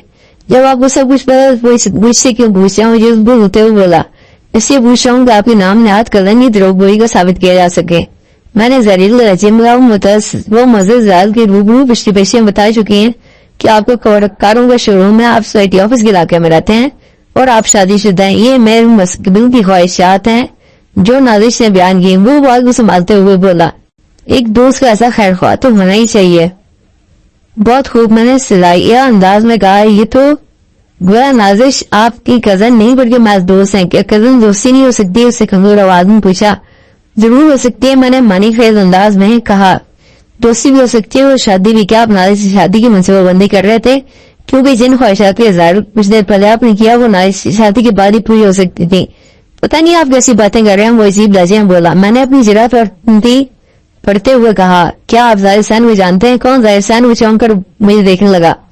आपका दोस्त जाहिर सैन? मैंने उसकी आंखों में देखते हुए कहा, जो पटेल पाड़ा में रहता है और रिक्शे चलाता है। अच्छा, वो? उसने गाड़ी सांस ली। हाँ, वो जाहिर सैन मेरा बहुत अच्छा दोस्त है। जाहिर सैन पिछले 2-2.5 माह से रिक्शे चला रहा है। मैं बस उसकी आंखों में देखते हुए कहा, इससे पहले वो एक ट्रक ड्राइवर था। जी हाँ, उससे थूक निकल कर हलक तर किया। आप ठीक कह रहे हैं। जाहिर सैन ट्रक चलाता, उसका नंबर था 2319 था। मैंने कहा, मैं गलत तो नहीं कह रहा फैसल साहब? नहीं, वो घबराहट आमेदन बोला, आप ठीक कह रहे हैं। मैंने जैसी देर देखते हुए जनाब आदि मुझे अदालत के रिकॉर्ड पर यह बात मौजूद है कि मकबूल मकबूल शाह की मौत से 2-2.5 माह पहले एक खतरनाक हादसा पेश आया था। एक बदमश ट्रक ने उसकी गाड़ी को रोकने और फिसलने की कोशिश की थी। मकबूल इस हादसे में जान से तो नहीं हारा था, अलबत्ता उसके जिस्म वजीरी हिस्सा मफलूज होकर रह गया था। मैं इस बात को साबित कर सकता हूँ कि मैंने ड्रामाई तवक्कुफ करके गाड़ी सांस ली। फिर इजाफा करते हुए कहा, जिस ट्रक ने मकतूल की गाड़ी को चलने की कोशिश की थी उसका नंबर 2319 था और जिस वक्त ये हादसा पेश आया उस ट्रक को फैजल का दोस्त जाहिर सैन ड्राइव कर रहा था। आप इस बात को कैसे साबित करेंगे? जज ने मुझसे पूछा। मैं एक ऐसे गवाह का हालत में पेश कर सकता हूँ जो एक मुकामी अखबार में क्राइम रिपोर्टर या ऐसे से काम करता है। मैंने अभी इस हादसे का जिक्र किया है, उसी कवरेज भी उस साफी ने अपने अखबार के लिए की थी। उस ट्रक का नंबर खबरों में आता रहा है मगर मस्कुरा ट्रक मंजिल से गायब हो गया था। मैं लम्हाती तवक्कुफ करके गहरी सांस दी, फिर इजाफा करते हुए बोला, इस्तिगासा के इंतहाई मुतबर गवाह फैसल इस ट्रक ड्राइवर के साथ खासा गहरा याराना है जो अब एक रिक्शा चला रहा है। मैं समझता हूँ अगर जाहिर सैन को शान तफ्तीश करके उसको ट्रायल किया जाए तो वो बड़ी शाब से बता देगा कि उसे किसकी अमा पर मकबूल शाह की गाड़ी को उछल कर उसे मौत के घाट उतारने की कोशिश की थी। इधर मेरी बात में उधर फैसल ने विटनेस बॉक्स से निकलकर दरवाजे से दौड़ लगा दी, लेकिन दरवाजे मुतयन मुस्तैद मुसल्ला अफराद ने उसे पलक वक्ते में काबू कर लिया। फैसल के अफराद ने दूध का दूध और पानी का पानी अलग कर दिया तो उसकी हरकत से ये साबित हो गया था कि उसी की इमाम और ट्रक ड्राइवर जाहिर सैन ने मकबूल शाह को मौत के घाट उतारने की कोशिश की थी। सूरत-ए-हाल वाज़ा हो जाने के बाद अदालत ने आइंदा पेशी में मेरे मुवक्किल को बाइज्जत बरी कर दिया और नाजिश फैसल जाहिर सैन को शामिल तफ्तीश करके इस केस का नया सलाम पेश करने के लिए पुलिस को उसी हिदायत कर दी। असल मुजरिम पुलिस के हत्या चला गया चढ़े तो जबान खुलवाने के लिए किसी दिक्कत का सामना नहीं होता। फैसल नाजिश से बेजरों का इकबाल कर दिया। फैसल नाजिश की बहुत पुरानी दोस्ती मकबूल शाह और नाजिश के साथी के लिए उन्होंने बाकायदा प्लानिंग की थी। पहले फैसल जाहिर सैन की वजह से मकबूल शाह की मौत की सुलाने की कोशिश की। जब मकसद में कामयाबी नहीं तो उसने अकबर की आड़ लेकर अकबर ही के पिस्तौल से मकबूल शाह को मौत के घाट उतार दिया और मेरी पकड़ से अकबर ही को मकबूल शाह का कातिल ठहराने का जिम्मा का ड्रामा रचाया। लेकिन वो कहते हैं ना, जिसे अल्लाह रखे उसे कौन चिके। इस कादिर मतलब है मेरी वकालत के बाने अकबर को इस मुसीबत से बाल पर बचा दिया था। जो सवाल आप इस गर्दिश कर रहा है वो मैंने फैसल से पूछा था और उसने जवाब दिया था कि मैं मैकेनिकी को काम में लाते हुए दस्ताने पहनकर अकबर की गाड़ी के डैशबोर्ड में से पिस्तौल उस वक्त निकाल लिया था जब वो मकतूल से मिलने वहां पहुंचा था। फिर इससे पहले कि दोबारा अपनी गाड़ी में जाकर बैठता, फैसल ने उस पिस्तौल को वापस डैशबोर्ड में रख दिया था। जितनी देर में तौफीक आगे आकर गेट खोलता और अकबर को बाहर निकल गया। रास्ता देता इसी मुल्क में न्यायिक फुर्ती के साथ फैसल ने मकबूल शाह को ठिकाने लगा दिया था। भी दोबारा फांद कर अकबर से पहले उसकी गाड़ी तक पहुंचना फैसल के लिए मुश्किल साबित नहीं हुआ था।